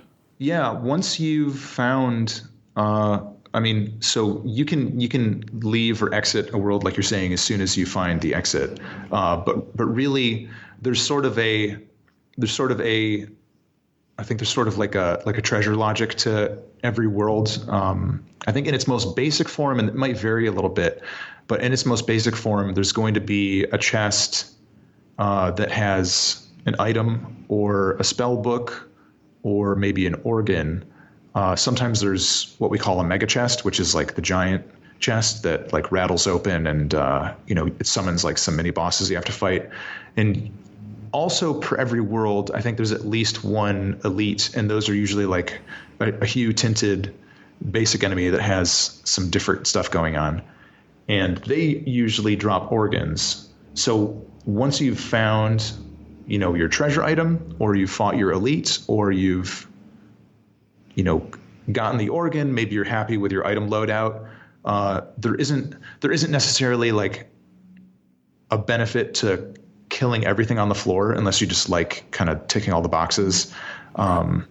Most mundane enemies are just going to drop health, or maybe like some magic refill drops. So it could be worth it to, just make sure your magic is filled up so that you have full access of your abilities when you go to the next floor. But usually I like to encourage people to kind of just like keep going, because even just like some regular enemies, if you just get too distracted or too cocky, you could get faced pretty quickly. So those blue drops on the ground, is that the magic pickups? Yeah, those were another thing that came either like right around launch or shortly after launch. Was we're still fiddling and twiddling with how we present the mana bar and magic refilling, and I think we even did a little bit of like a gameplay HUD update just to make sure it was as clear as we wanted it to be. It didn't change a lot. It still looks like the same thing, but I'm sure I could find some old screenshots and we could hold them up next to each other and talk about it. But so it's less, your instinct when you sit down and play the game is just to go around killing everything, but it's more about dodging the bullets and let the mechanic kill everybody for you, right? It's not. I guess I'm trying to get at. It's not a game where you hide behind a barrier and like peek out and hit the guy. You actually should be getting in close and dodging these bullets and things of that nature. Would you agree? Yeah. It really depends. It depends on the characters too, because even just like looking at, say, the eyeball versus the brawler can actually activate an ability where you can like bump into people as sort of like a melee attack. So it's like for his strategy, you probably would want to go in and just like knock into people eventually. And the eyeball starts out with really low health, but like a pretty powerful laser. And, you might want to be a little bit more cautious with him. But if you get like a couple health buffing organs and things, then, you can be a little more reckless. But yeah, we tried to make the characters pretty unique as far as that goes. There isn't, you don't usually have anything like a shield. I think some of the relic items that orbit around you might absorb bullets every now and then, but it's not something that I would really want to rely on. Dodging is a lot more important, I think, than trying to turtle up behind a pillar. As far as that goes. Was there any thought for some people who aren't into roguelikes to a progression system if people wanted to go down that path? Because what I'm finding is, I've invested an hour into the game, and then all of a sudden, boom, I'm dead. Yeah, and we talked about that originally, and I think we were looking at something. I think we were looking at Rogue Legacy as far as having like some permanent, permanent skill tree stuff, and just for one reason or the other, it just wasn't really in the genesis of like what we wanted to, bring forward. And, I think we mostly just, wasn't in the cards. I think we got enough of that variety out where once you've like unlocked enough organs and unlock enough items, it does kind of like fan out the possibilities of what's going to drop on like a random roll per level. But also I think it opens up some like power avenues that you didn't necessarily have on like your first playthrough. So I think it's there to some degree, but still, you start a new run, and it's definitely a new run. Let's talk about the PS4. Was that something they courted you for a while, and it was in development, and it took you a while to get there, or was it a pretty quick process? How did that all play out? Yeah, we so I think we had a good opportunity in PAX when we exhibited in the Mega booth in PAX East 2016. That was actually when we met you guys for the first time. But we got to spend some time with some of the PS4 reps. They're all a bunch of awesome guys, and we, I think it took us a little bit of time to get there, but it was mostly just because we were still, like, for better or for worse, when like making time to kind of port DeathState over to PS4 and get all of that lined up, it still kind of had to be like a B-list project behind some client work that we've been doing. So it could have happened a little bit quicker, but also too, it happened at the right time for us. And, they were really helpful as far as, helping us find like the right kind of launch window for us. And I think we originally wanted to launch in towards the end of 2016, and they were like we really recommend against that. And it's like, all right, cool, yeah, like we're in your hands. And but they've been really clear about communicating that stuff and helping us get set up. And I imagine you play games beyond your own games and things like that. Certainly I dabble in a lot myself, and the Nintendo Switch is out, and boy, as I'm playing this on the PS4, I'm saying I could see myself, sitting on the couch watching whatever sports that I'm into at the moment, because the basketball playoffs are going on and hockey playoffs, and I'm like, man, I could really love to be watching those things while playing some DeathState. Don't want to dive into that too much because just unsure of where that all sits with you guys. But have you had a chance to play on a Nintendo Switch, and could you envision this game translating well to that handheld? Yeah, we have one in the office. It's been a lot of fun, and I know a lot of people have been really getting into Breath of the Wild and stuff. I'm looking forward to picking one up myself, and we definitely want DeathState to be there. I think we've just been trying to reach out and waiting to see how that goes. It seems to me, and again too, I'm just speculating, but it seems to me like they've been making sure that they get any of their current developers sort of situated first, and then just hopefully, we'll get our place in the queue, and then we can get in there. But I'm sure their phone's been ringing off the hook. Right, which I don't know if is unusual for them. So I guess what I want to get at is, so like Xbox and PS4, when they launched their most recent consoles, it was sort of like, yeah, anybody and everybody who wants to do something, come on board. Yeah. And they, that sort of has happened. I think they just announced the other day that ID at Xbox has like over 500 games on their platform right now. Mm-hmm. And Nintendo, this is just gamers here talking, not going to hold you to it. You think from where you sit and from where I sit that they're just not ready for that because the Wii U didn't take off like they envisioned, so they need to sort of build up the staffing to handle this sort of influx of interest? Or do you think they're just really being guarded and really watching what they let in first? Yeah, I'm not sure. I think, if anything, and this is just me imagining from, sure, sort of like a project management or workflow perspective, where it's like, if I already have somebody set up with an account in my system, it'll be easier to onboard them to the new thing than saying like, okay, let's get a bunch of other people through the door who are starting at zero. So I think, at least because I've been seeing, there's definitely some really high quality indies going on to the Switch already. And, if anything, it'll just be nice to get there when we do. And yeah, I'm not sure. I think I also respect what Nintendo's been doing as far as it seems like they're very much taking their time with even just like the launch and the rollout of the consoles themselves. Right. Where there's definitely probably, I'd imagine, some intentional scarcity involved in the process, which is, I think, in what I'm kind of seeing happening, I think it's only helping build the excitement. So, right, yeah. I mean, they are trying to. I guess I heard the other day they're actually flying the Switches out now rather than their usual I saw that protocols. So I think they're trying to keep up with it. I think they're estimating it's going to do just as well as the Wii. So that's got to be encouraging. And you're not the only developer that I've talked to that's like really interested, right? And if you were probably honest, maybe you had mild interest on the Wii U, right? It seemed like it had a lot of different hoops that you had to go through, where this is just you can put Unity on here, no problem. Yeah, So DeathState is made in Unity, so I think that and Unity has been pretty public about saying we support a Switch export.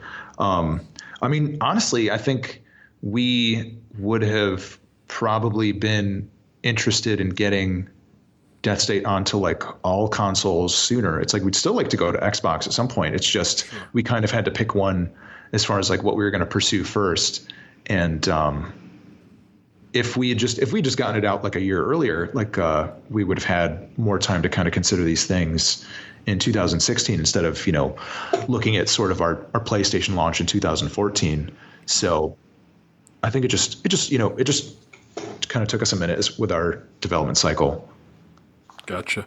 Yeah. So what's in the works? You got DeathState on the PS4 now.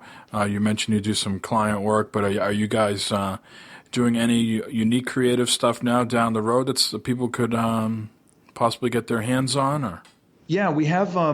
It's a little bit too early to talk about it, but we have another sort of prototype title in the works. It's not necessarily going to be.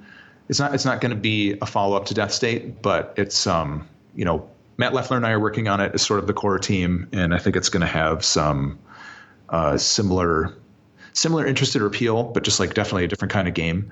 And hopefully this is sort of how we've been trying to kind of approach what our plan for the whole like bread machine strategy is going to be. And this is different than what we did with DeathState in the past. So I can't say when we're going to start kicking this off, but it could be in a month, it could be 2 months, but we're looking to start doing some development streams on Twitch. Probably we might be doing like a 4-day-a-week thing where I stream some, art asset production 2 days a week, and then Matt Leffler streams some development 2 days a week. And one of those days might even be a DeathState content edition day, so we'll have to see. But we're hoping to really, take the sort of like the community engagement and community building seriously as far as that goes. I've been doing a bunch of Twitch streaming myself for some personal projects. Yeah. So I think I'm just trying to look at how that growth has gone, and we've been trying to say internally, like if we aren't necessarily going to like throw money at this, we have the time and we have the productivity to sort of create as a commodity. And it's a little bit stressful at first, like letting people in and letting them see something unfinished. But I think that's part of the dialogue. And I think that's what people really enjoy in the space is they get to meet the developers, they get to meet who's behind it, but also, somebody who's going to be interested or engaged in a project like this for a significant amount of time. It's fun to watch it kind of like stumble and bumble around a little bit or see it take shape. Mm-hmm. So I think we're going to try to do that with Bread Machine stuff going forward, and hopefully that'll be a positive thing. So we won't ask you what the game is about, but is it safe to say it's a console? It's not a mobile game. It's a yeah. It's like we'd definitely be looking at similar platforms to DeathState. So we'd be doing Steam, doing consoles, etc., and hopefully it finds a happy home there. All right. Well, before we let you go, let's talk a little bit about your streaming. Yeah, sure. What games do you tend to stream? What games do you sort of gravitate to? What's it all about? Oh, yeah. So I don't really stream games, but I'm doing game development on Twitch and the creative channel. So last year I finished up a 2D platformer that I made in Game Maker called Halloween Forever, and it really I'd done a bit of work on it before I started streaming on Twitch, but I started a little bit more than a year ago, and that was really kind of like all right, here's the schedule, let's get this thing done, and that was a lot of fun. And so I've finished up Halloween Forever. I'm still doing a little bit of support on that, and but mostly looking at getting a new game up and running and in Game Maker Studio 2. So, and that one's it'll be similar. It'll be like a 2D pixel art platformer, but I'm looking to go more of a Metroidvania route. So there'll be a little bit more persistence and exploration and some unlocks and things to achieve, and also more tangible story. I'm working on getting some dialogue stuff for NPCs, like a system built for that soon. So this is something that it's just like a side project. It's just you do it all from A to Z. Yeah, it's sort of like my nights and weekends things. So right. Twitch.tv/Imaginary Monsters. I'm on there Monday nights and Thursday nights at 7:30, and I recently started doing Thursday mornings around 8 in the morning, calling it Breakfast Club. So wow. If anybody is, it's easier for me to like kind of fit a little time in there during the week than the weekends. I try to keep weekends pretty free for family time and stuff. Sure. So when you do have a downtime and you're not burnt out on developing or streaming, are you playing anything? Are you just kicking back and playing anything? And if so, what's in the system right now? Yeah, I'm trying to think. I definitely have a backlog of games that I want to circle back to and get some more time in on. I'm part of my interest in the Switch is I've just been kind of like waiting at, like my inbox or checking my browser every day for like some news of a Monster Hunter coming onto the Switch. So right. Capcom, if you're out there, drop that bad boy. Yeah, I'd like that. And I know some friends who would like that too. And it was funny too. I played a bunch of Monster Hunter Generations on the 3DS, and I went back to like get in there the other day, and it's so you just like have this inventory full of like bones and heads and stuff. And I'm like, what was I doing? But yeah, I definitely enjoy that stuff. I still would love to get some more time in on Bloodborne and Dark Souls 3 and that kind of stuff. They're sort of similar to the Monster Hunter, but definitely a little more exploration to be done there. Sure. Yeah. Awesome. Well, Peter, I want to thank you for your time. Insightful. Again, the game is called DeathState. It's out on PC for $14.99. It's on the PS4. Same price on the PS4? Well, so actually, it's $9.99 on PS4, and we are intending to get the prices to parity also. So okay. if it's not already $9.99 on Steam, it should be $9.99 on Steam soon. But I think that should link up.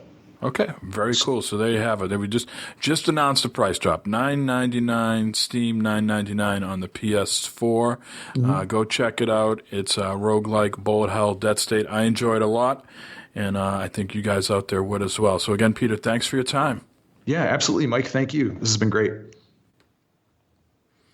All right, again, that was Peter Lazarski of Bread Machine Games. His game DeathState is out on the PS4. We'll talk about that in just a little bit during what I've been playing. But if you're so inclined, check that out. It's also on Steam as well, $9.99 in both places. So won't cost you a ton of money. Let's jump in, gentlemen, to what we've been playing. First, we should say that Joe had to leave. He had to take care of the kids at nighttime. So goodbye, Joe. And Sean, since you haven't been around in a few weeks, why don't you tell people what you've been playing? Well, I know you guys talked about this game. I'll make this quick because most of my games are previous. I played What Remains of Edith Finch. Love the game. I've actually played it twice now to get all the achievements. There's 5 of them. All 5 for the 2 hours of gameplay that I did. Really like that game. The story's awesome. Is it only 1 hour then for the campaign? You said you played it twice, so is it about a 1 or 2 hour campaign? No, it's a 2 hour campaign. So I played 4 hours to get the last achievement for playing through it twice. But I liked it. It's a good story game. It's kind of like Firewatch in that respect. You know, it's mostly, except you're not talking to another person. You're basically talking to yourself. But I definitely say pick it up. It's $20. It's well worth the $20 for sure. I played the Prey demo. I'm going to be picking up Prey this week. I didn't have the funds to do it when it came out on Friday, but I'm going to definitely pick it up. That kind of reminded me a lot of, in the menus, it reminded me of Deus Ex, the way the menu is set up when you go into your equipment. And it reminded me of BioShock with the atmosphere. I don't know if that was... okay, so as long as I'm not the only one who thought that, I just... as I was playing it, but I'm definitely digging it, so I'm looking forward to picking it up. I'm also playing public Battlegrounds. PlayerUnknown's Jesus, I can't even talk. Try it again. PlayerUnknown's Battlegrounds, which I just found out tonight that Joe's also playing, so I'm definitely going to be hitting him up. It's kind of like DayZ, H1Z1, kind of like one of those massive shooters, which is really cool. You definitely need to take a look at that. I think it's on Steam, I believe.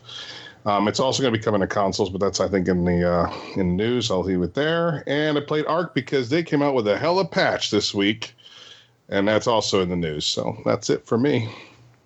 Cool. I got a question. With Ark, do they still have that thing where you can't fly fast, or what was it? The speed? Yes, it's still in there. So that's still enabled. Okay. Yeah, they adjusted it somewhat, but they didn't adjust it enough. But that was not the whole. That was on purpose because people were ignoring all the rest of the dinosaurs they put into the game. So I think they really wanted to have everybody experience the whole thing. So can you? I have not played it since the update came out. Is it literally your bird is the same speed when you get it? Is that just not something you can increase now? Yeah, no, you're not. You can't increase it. It's still off. There's a mod out there on Steam that you can get. Well, yeah, on Steam. They don't have it, obviously, because you guys don't have mods yet. There's a mod that I put on my server that's Classic Flyers, which basically turns everything back so you can put speed into your birds. But yeah, no, they haven't changed it. If they increase the base speed, that's not that bad for the Pteranodons, but the Argents are so slow when you first get them. That sucks. Yeah, it's at 100%. That's it. They're at where they're at. Unfortunately, that's not going to change. So, yeah, exactly. All right, Corey, you want to go next? Sure. Mario Kart 8 Deluxe. Been playing the shit out of that. I don't need to get too much into it. It's Mario Kart. Well, I want to ask, has the online improved at all? I know you didn't really have any issues before, but have you been doing a lot of just playing with randoms? Well, I hadn't played a ton of online before. That's probably why. That is a good thing to bring up. I have been playing a lot more online when I'm home. I play online when I'm away. I'll just play the regular Grand Prix. But yeah, I'm running into a lot of connection issues now. I'll be sitting in a lobby and it'll just wait forever and I'll get kicked off. I haven't been kicked off mid-race at all, but the lobbies, I'll just get a disconnection error over and over again. I did get to play with Los today for a while. We did 4 races today, which I'm happy to say that I won. But it was a lot of fun, and I wish the online was better. I mean, they don't even have a way to invite a friend. Like you can see your friends and you can create a lobby, but there's no actually invite your friend to the lobby, which is mind-blowing that you can't even do that. Like, they're already on my friends list, for Christ's sake. And if that's going to be in the app that just isn't out yet, well, then it should be in the game temporarily then. That'll be coming out later on. Oh, good. Yes. Now I can. God, they are so behind the times. Right, it doesn't make any sense why they do this. Why they are so far behind the times with this stuff. Yeah, because you really want to play. The ideal situation when I think of Mario Kart is like me, Corey, Los, Glovebox, and everybody else that has a Switch, Nick, playing online against each other, and then everybody else we're playing against are humans as well. Yeah, and to be able to talk shit throughout the entire game. That's the thing, is you want to be able to hit someone with a red shell and say, fuck you, as you steal, like, first place from them. That's the best thing about Mario Kart. It's a perfect couch co-op game. And I would even say, all right, fine, we have to do it via Discord. We're all in Discord anyways. We can easily slide over to that. If that's my biggest pain point, I'll let it slide for the time being. But not being able to invite everybody like you were going to play in Star Wars Battlefront, or you're going to play in Call of Duty or Battlefield, and play against other humans, it's criminal. Yeah, I mean, it's all nice and good to be able to use the Discord app, but that means that you've already decided through Discord that you guys would be sitting down and playing at the same time. Like, if I'm sitting down and playing, I'm usually using the Switch to see who else is playing at the same time. So if I am sitting down to play and I jump on Discord, I'm like, who wants to play Mario Kart? Odds are nobody looking at Discord right now is playing Mario Kart, because I would have seen them already. So it boggles my mind that simple thing is not available right now. Well, I don't think it's going to be there either for Splatoon either. I don't see this coming out. We haven't heard any rumblings of it, right?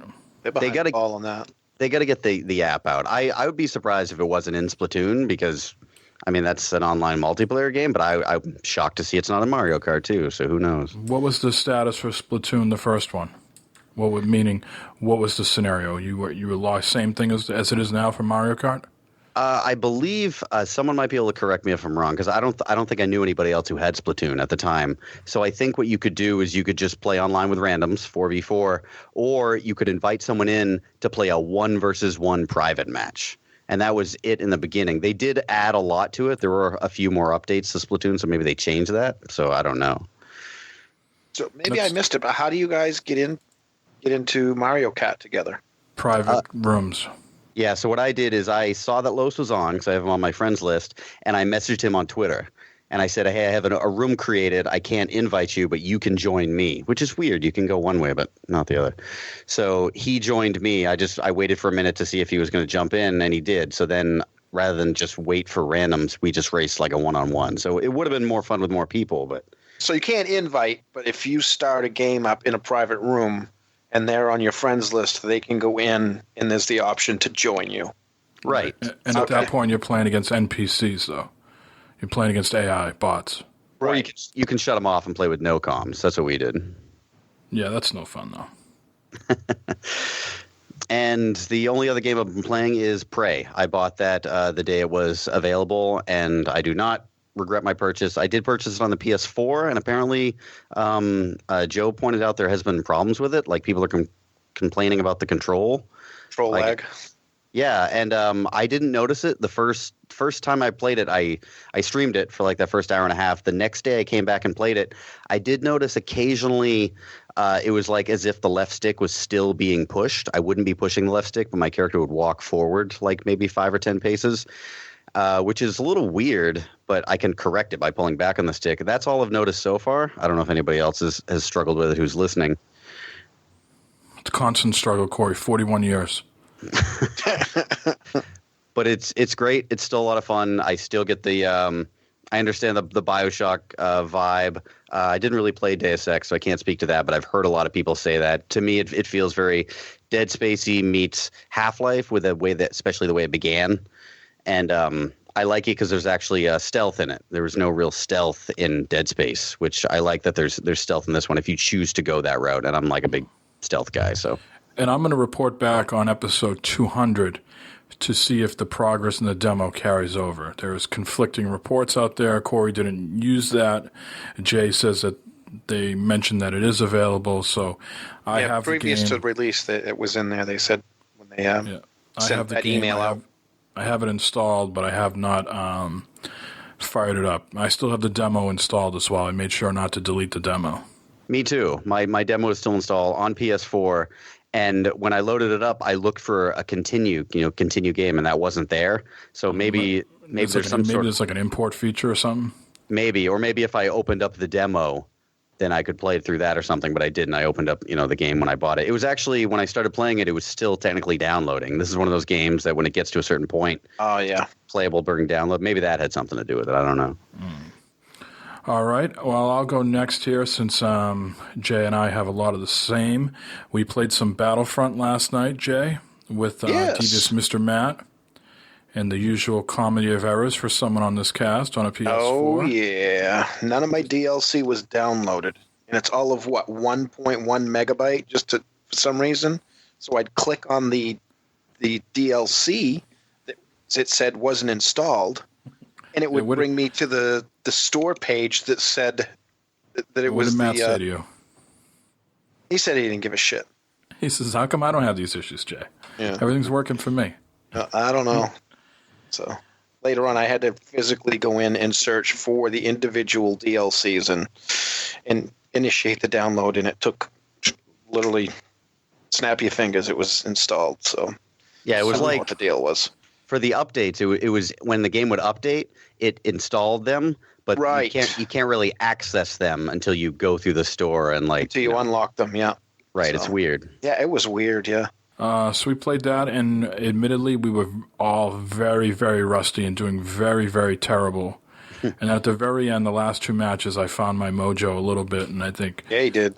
I was like 24-16 or something like that in the last match. I was like, all right, I can't do better than that tonight. I'm done. I'm out. Yep.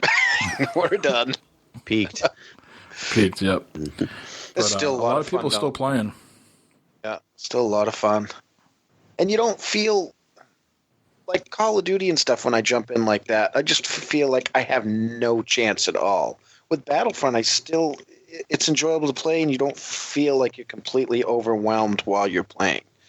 It's not like some guy's raining down missiles from the sky on me or something, although there was a little bit of that. There was a little bit of that, but it's not, in Call of Duty, it's every friggin' match. With this one, it kind of, like I said, we were rusty, but, you get back in there and kind of get back into the groove of things and get used to the buttons you need to push, and it, still a phenomenal looking game.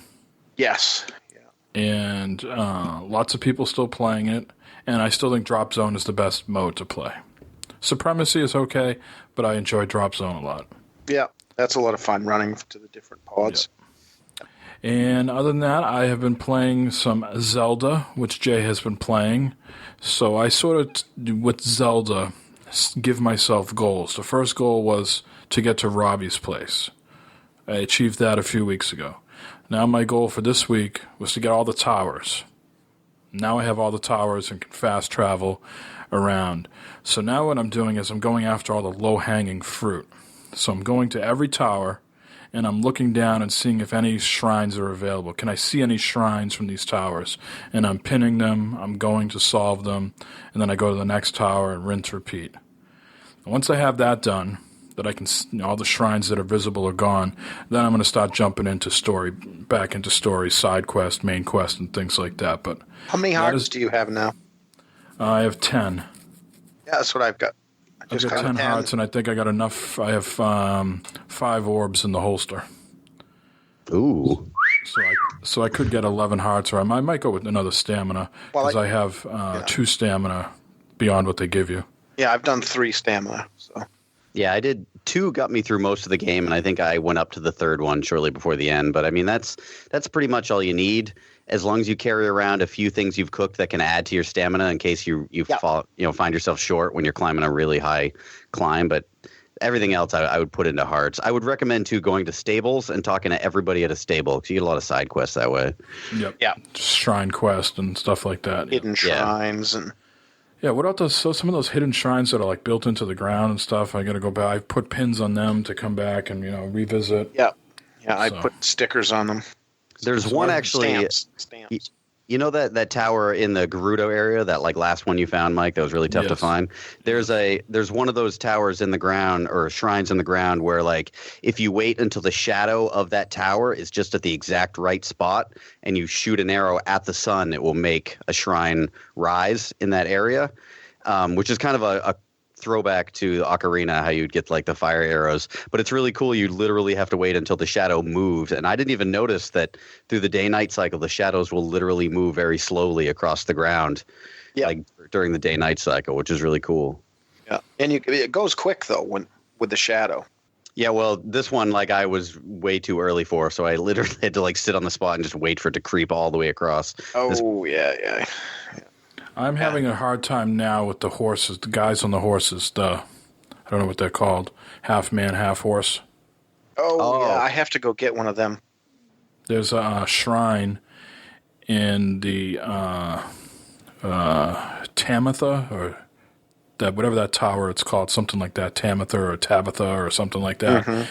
And there's a snow region, and there's a shrine tucked in the back that I can see. And I have it marked, and I'm halfway there, and there's this huge friggin' man beast, waiting there for me. And I just got this weapon that shoots out like bolts of fireballs. Mm-hmm. Oh yeah, from the Wizrobes, you get those. No, it's not a Wizrobe one. It's like a spear. Oh, cool. Yeah, it's a spear one. It's not a it shoots out. I mean, it kills like any animal that's nearby. It burns them instantly and turns all your food into seared steak. It's awesome. Oh yeah. Yes, I've done that with arrows. But it doesn't fucking do any damage to this bastard, and I'm wondering how the hell you kill him. Those guys are really quick when they charge at you. The Linnells, I think they're called. Yeah. Yes. Yep. The way I kill them, there's also one quest near Zora's domain that you have to go up there and to go to one. And I would recommend upgrading your stasis to the second level. And when you get it to the second level, when you get it to the second level, you can freeze enemies, not just like objects. You put them in stasis, and that's how I killed that guy. Every time he would run at me, I would stasis him, hit him a bunch of times, and then just avoid him until my stasis charged back up. I forgot all about that. Oh yeah, I upgraded it and forgot that they said that. Oh, you can kill like anything if you use that thing correctly. Yeah, I used that thing like crazy once I finally got to that second level. I even have a sword now that freezes dudes. Wow. Oh, yeah, I think I found 2 of those throughout the game. Those are really useful too. Yeah. So that's where I am at with Zelda. I do not want to finish it. I'm not in any rush. It is a game that when work is slow a little bit, I just set myself like little goals to do. I mean, I'm not sitting there on the company time playing, hours and hours of Zelda. But if there's like, 5-10 minutes in between a ticket or something like that at night, I go off and look at the map and achieve something and come back. So it's almost like, helping me to get through the day at times. So I am in no rush to finish this. But what I want to do is I want to get into some other game and keep playing Zelda in unison, and I'll see if I can do that. So far, I don't know if I can. I don't know if I can jump into Prey or if I can go back to Horizon Zero Dawn. It's tough with the controls because, your buttons, you select and back buttons are reversed on the controllers and whatnot. It's hard to go back and forth. I find myself hitting the wrong button. It's just plus or minus on the Switch.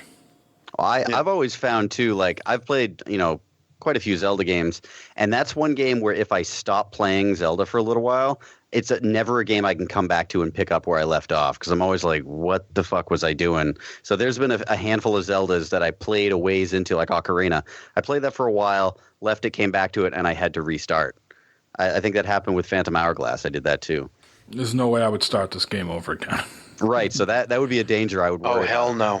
No. And the thing is, with that too, is I was talking with Joe about this earlier because he's like, well, I need a game that I can just jump in and jump out. I can't play something where I'm stuck to it for a while. But with Zelda, you can go in and play for 5 minutes, hit save, come back later on, and you're right there. I mean, you can do it in the middle of a fight. Well, not boss fights, but I mean, you could be in the middle of a shrine and do the same thing. It'll start you from the beginning, but then anything you've already completed, any chests you've already opened are already opened in there. You might have to run back through an area, but they're already done. So I haven't tried in Corey. I haven't tried with the Switch. If you're in the middle of a boss battle and you put it in sleep mode, do you come right back? Do you come right back to where you were, or does it start the boss match over again?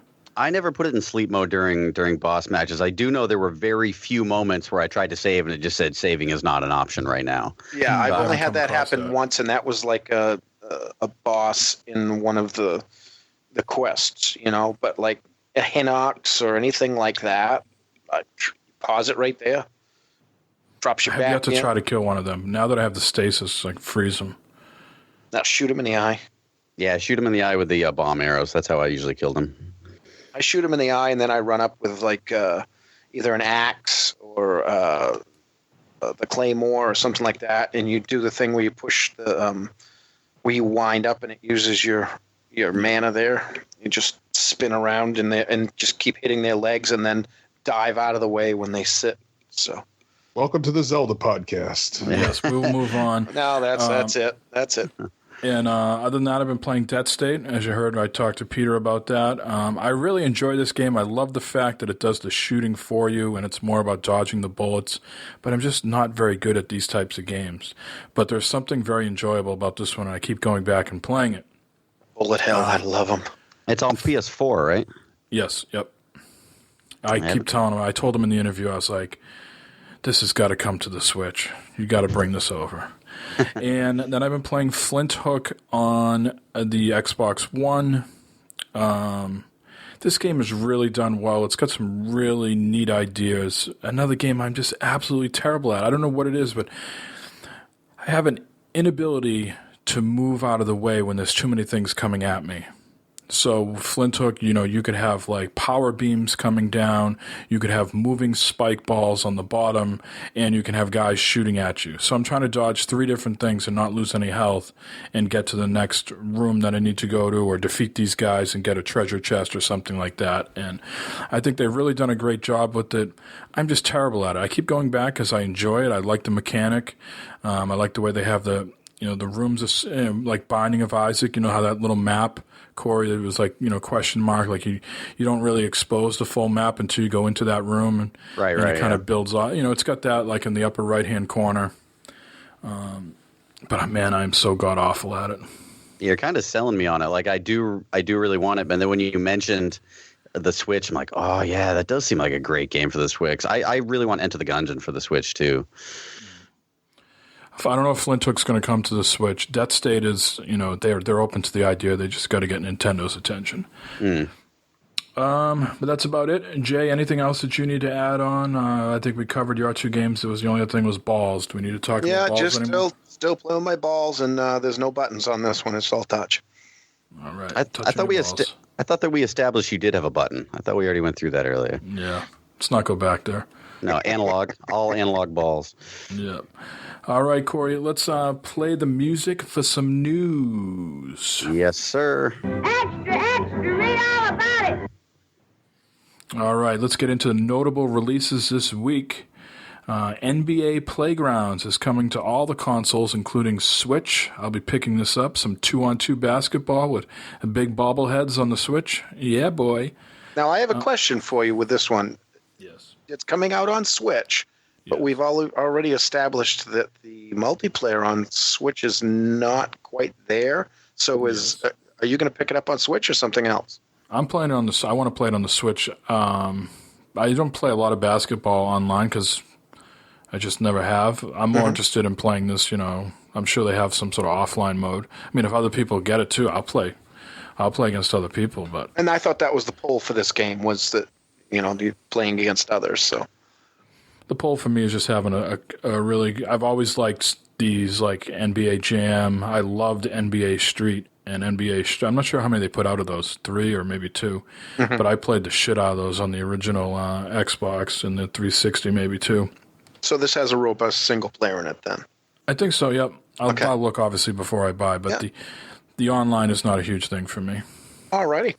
Thanks. I mean, you could also play it. I mean, this seems like you said, it looks a lot like NBA Jam. It's impossible not to compare it to.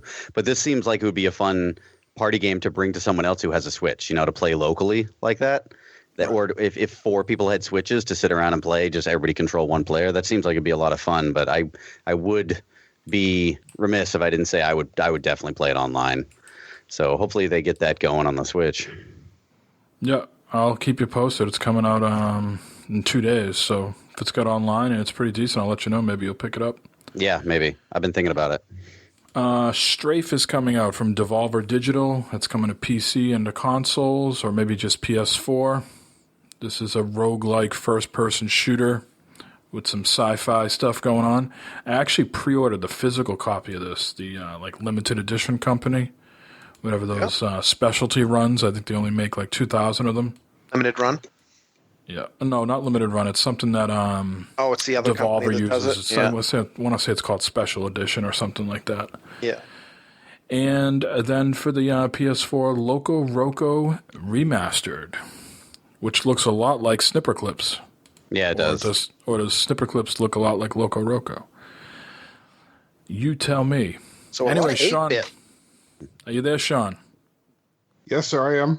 How many stories we got below, brother? We got 7. We got 7 stories to get through. 7 stories. All right.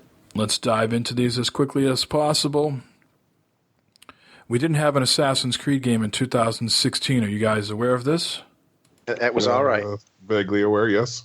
I was okay with it. So in 2017, which is this year, hopefully you guys are aware of that, they are rumored to be releasing Assassin's Creed Origins. What is that? Anybody? That's just like another buzzword, like name a franchise, staple word, like it was going to be Assassin's Creed Unleashed or one of those other generic words. Assassin's Creed shit myself. Hefty pants.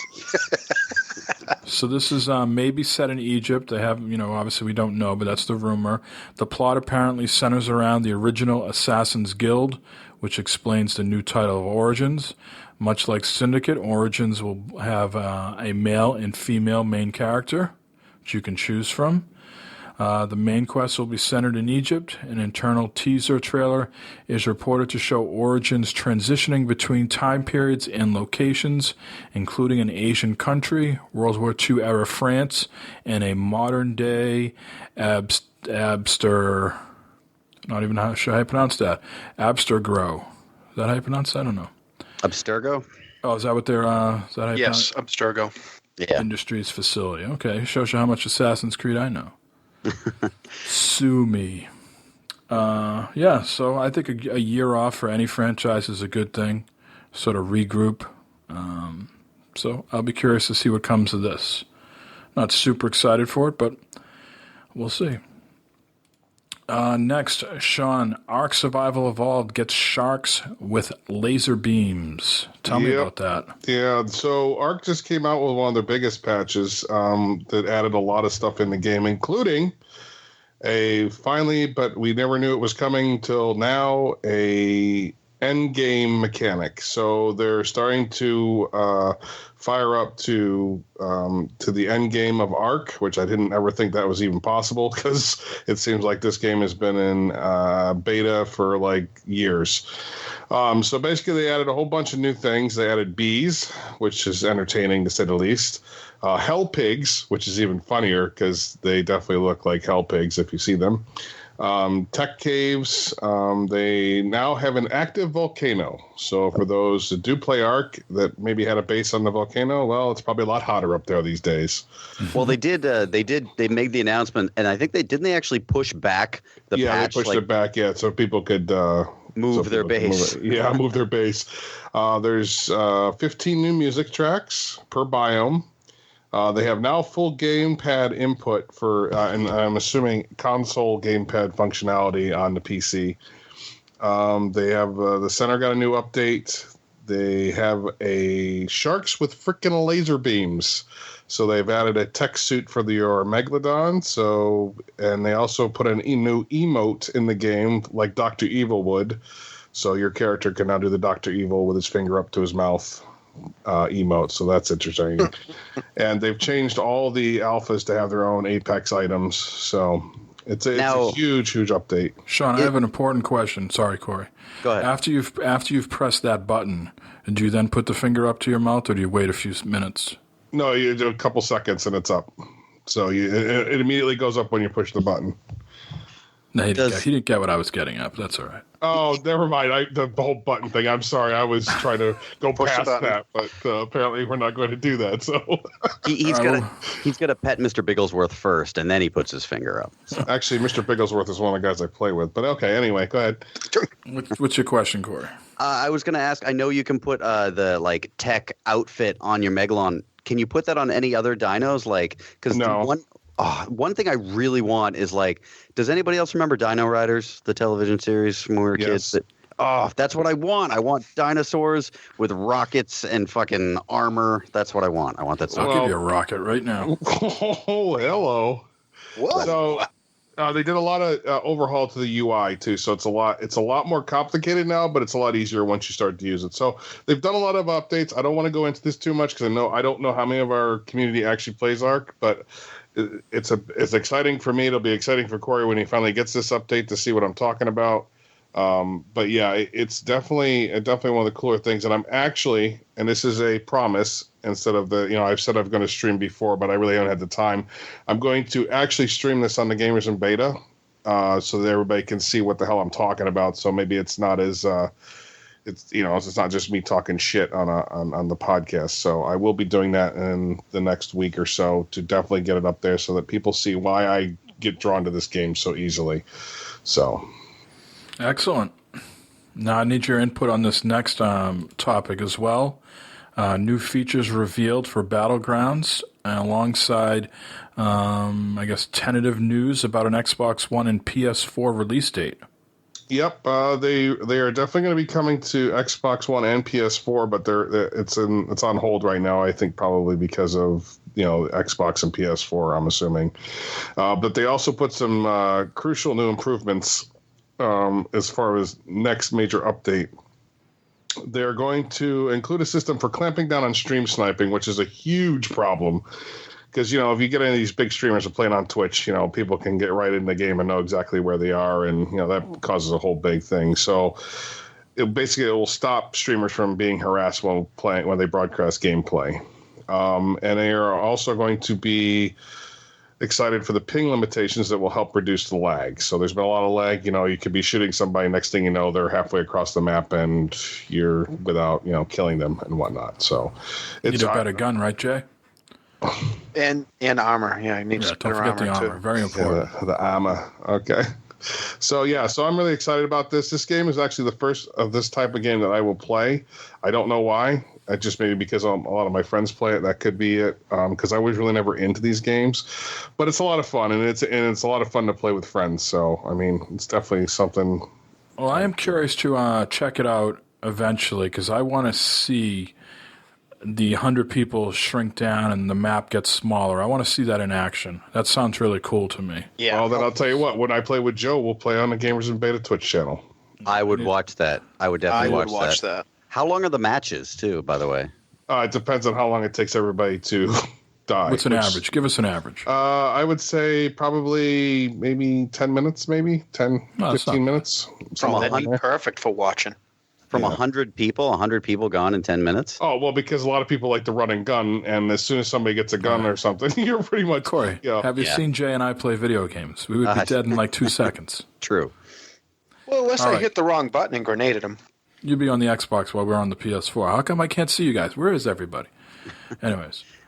Our news tonight is very interactive. So, Corey, I'm going to go over to you now. Prey has a glitch. And I'm not sure if they've patched it yet, but it breaks the game's crafting system. To make use of it, players will need to get about an hour into the game's opening scenes and have access to main character Morgan Yu's office. Once there, players will find their first material recycler. Recyclers are used to mash up other loot into materials, which can then be turned into many other consumable items. Does that all make sense so far? Yeah, I get reading it over, reading through it, it's a little bit confusing, but watching the video, it's pretty straightforward to do. what you have to do to craft, you need to unlock fabrication plans. So like I can't just craft anything. I have to find a fabrication plan, put it in the computer, and now I know how to make med kits, or now I know how to make ammo. I don't think I'm far enough in the game to really make this worth it. I could, load up on pistol ammo, I guess, before they patch it. Maybe I'll do that tonight. It says all you need to do is fill the recycler up with already recycled stuff, divide that stuff into at least 4 piles, and hit the button. You'll have twice as much as you started with. Yeah, it seems like you could build it up pretty damn quick, too, with the way it works. Yeah. So take advantage of that while you can. Maybe while you're listening at home to this, it might have already been patched.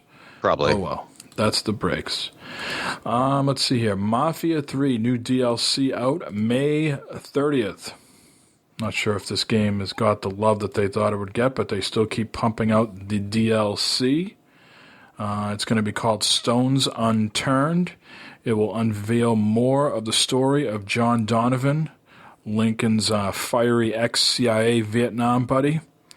So you'll be going around and completing missions in New Orleans, or as they like to say, New Bordeaux. And you'll have a buddy to go along with you. They're calling this DLC, think of it as in terms of a great buddy action movie. So there'll be new locations, a department store, restaurant, safe house, and a remote island. A new support option, you'll be able to call in sniper support. New vehicles, including turret-mounted off-road vehicles, new mission types. New weapons like a dart gun to take down targets from a distance. This is all part of the 3rd expansion, and that comes out on May 30th. And the last bit, we have 2 stories here, 2 left. Horizon Zero Dawn patch 1.20 out next week. And Jay, I am very excited that I have not gone back to Horizon Zero Dawn, because now I will be. Do you know why, Jay? So you can take pictures. Nope. Pictures are nice, though. But version 1.20 will include a slider that will adjust camera and aim sensitivity, supports a map legend where you're able to filter on icons. Yeah, baby. Give me some of that Witcher customization going on now. Nice. More HUD customization options. You can hide enemy stats, quest markers, and tutorial tips. And you have the ability to hide headgear and more. So it sounds like some of that will be useful for the maps. But as Jay alluded to, there's going to be a photo mode update. I believe photo mode is already in the game. Is that correct? Yes, this just adds so that you can have her look at the camera, you can lay down, you can do different poses and stuff like that. And that's been what most people have focused on for this patch. Yeah. There'll be 3 new filters, the ability to show a grid, an option to add greetings from the image, and the ability to select different poses for Aloy. You can select a facial expression and make her look into the camera. Oh, boy. Oh, man, things are going to get sexy. Story. And the last bit of news here, too bad we don't have Joe on for this, but Corey, you'll have to play the role of Joe. Pokemon Go's first community event is a hint for what's the future of the game. So today, May 7th in North Carolina, they held a Poke event. The plan is to have players explore their cities in search of Pokestops, which will be physically marked along a set route. And gym locations will also be highlighted on an official map that players are encouraged to follow as they search for Pokemon. And they learn more about their city along the way. Anything you think you'll be participating in, Corey? Ain't nobody got time for that. No, maybe if this came out a few months ago, they rolled this stuff out way too slow. I think I've already taken this off my phone. I'm pretty sure I already deleted the game off my phone. It was just so slow. I don't know how many more people are still playing it. So, I mean, I think Joe is still into it, so he would be able to speak on it better than I would. It seems like a cool idea if I was still in the throes of my Pokemon passion. Pokemon! But that's kind of over for me. I've moved on. So they're saying their goal this year is to do public events. Part of what accelerated Pokemon Go is that it came out in the midst of a beautiful summer, and that seemed to be a good chunk of the magic. Players took it upon themselves to organize bar crawls, Pokemon hunting expeditions in famous parks and other endeavors throughout Pokemon Go's first summer, and they want to rekindle that magic in year 2. Just don't do it in Russia. Stay away from Russia when you're doing it. All right, well, that's all the news stories, guys. This is 199, which means the next episode will be 200. So let's, before we get into the plugs and things like that, let's set the stage. We are taking a week off next week for Mother's Day to hang out with our wives or our mothers or anybody else in our family that is a mother. So we're going to have some family time next week. I think Corey will also be away in North Carolina or South Carolina or something like that for a wedding of some sort. Yes, the most recent bachelor party I went to. My brother-in-law is getting married, so we're flying down there. All right, so enjoy your time down there, and everybody else enjoy their time with their family or whatever you're doing on Mother's Day. Enjoy it. And we'll be back on the 21st of May for episode 200. Look out on Twitch and Discord and wherever else you follow us for announcements. We're going to be soliciting people for participation for episode 200. We don't have the details quite nailed down at the moment, but we will in the coming days. So we'll need your participation for that episode. Other than that, let's get into some plugs or shout-outs or complaints or whatever. Sean, you want to go first? Yeah, I'll go first. I'd like to shout out you guys. It's good to be back. I was off there for a few weeks and ready to continue on from here. I'd like to shout out the ARC server that I'm currently playing on, SKRP. Check it out. It's actually a Game of Thrones server, which I'll be streaming some when we get when it comes back up again for the new season, because you guys got to see this. I never thought it was possible to actually put castles, and I do mean castles, into ARC on the island. And a shout out to all the listeners, man. I'm glad you're still listening. You really fired us up for last week, and I hope the trend continues. Very good. Corey? I'll keep mine short and sweet. I don't have much specific to plug. I write for BagoGames.com. I also am their social media coordinator, so follow Bago Games on Twitter, Facebook, and Instagram. We have cool stuff going up there. Also, we have a newsletter. If you sign up for that, we give away one free game every month randomly to a one subscriber. And also, if you check out their YouTube page, just search Bago Games on YouTube. I've been streaming Prey, so you can check that out. I heard from Latina Mafia I've been doing it incorrectly, though, so it may be a bad thing to watch. I may frustrate you, but I'm trying my damnedest, all right? So check that out. And I have to begrudgingly plug McDonald's because they do currently have some pretty cool Mario Happy Meal toys. And I was weak and I stopped by and I got some. I walked in and offered to just straight up buy a couple. And the guy I think saw my Nintendo tattoo and was like, "Here, dude." And he just gave them to me. So they are pretty cool. I have the one up here. So I recommend getting it. They are kind of cool. Excellent. Anything else? No, I think that about does it for me. And check out our Discord channel. How would someone go about getting into the Discord channel if they're not familiar with Discord? The best thing to do is to get at us. Either you can email us at gamersinbeta@gmail.com, or you can tweet at us at gamersinbeta, and then we can supply you with the link to get into Discord. Each invite has its own sort of encrypted link, so it's not just I can direct you somewhere with dedicated URL. So you got to get in touch with us, and then I can send you out the link so you can join. Yeah, I think you need a Discord profile, right? Which is free to do. It's pretty easy to set up. Yeah, so if you already aren't on Discord, you need to set that up first, and then I can send you the invite, the link, and then you can join us and be like the rest of us. Yeah, maybe we could play Mario Kart together. Maybe. Yes, maybe. Jay? Again, all the listeners, thank you for listening and bringing us to new heights. And same people in Discord. We appreciate you communicating with us and sharing, giving each other shit in a friendly way and talking about hot dogs, sausages, and other food. We greatly appreciate that. It's fun to get in there and kind of chat with everybody. And also talking about games, of course. We do talk about that sometimes between shit and food. So thanks for that. And the Gib Question of the Week Twitter account is still there. If you follow us on Twitter, that we post the question there, and also on Discord in the Question of the Week thread. So keep an eye on that, and keep an eye out because we will be, I believe we will have some stuff coming out via Twitter, as Mike had said, and when we nail down those details. And I also want to thank you guys for, and Sean for joining us once again, and Corey for not having a bachelor party or wedding this weekend. So, and I believe you stayed away from the Bacardi this week too. So I did, yeah. I didn't even drink alcohol this episode. Yeah. So if the episode suffers, I'll get hammered next time. I promise. So shout out for the Bacardi for last week. So,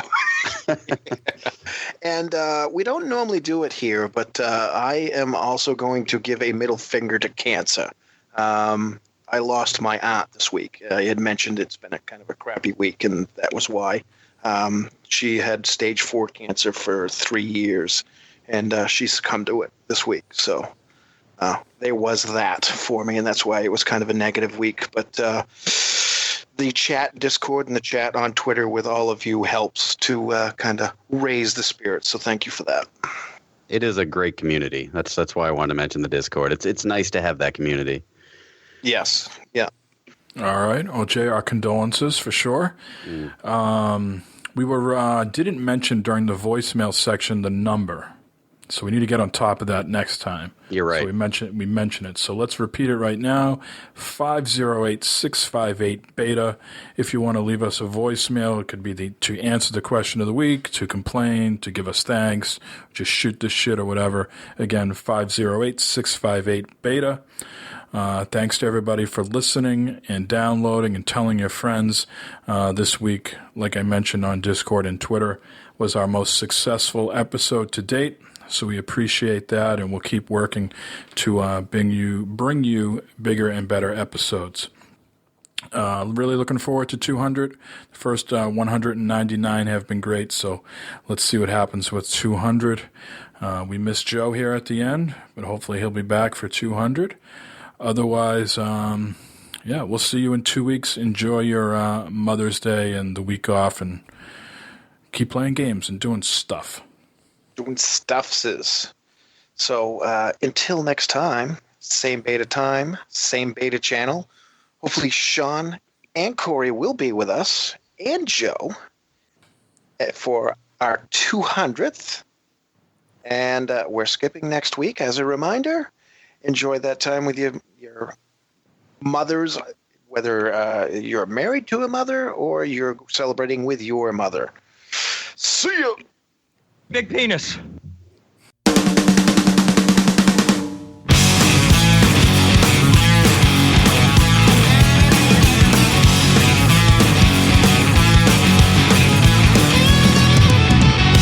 Straight to the left, straight to the right, straight down the middle, don't feel the line.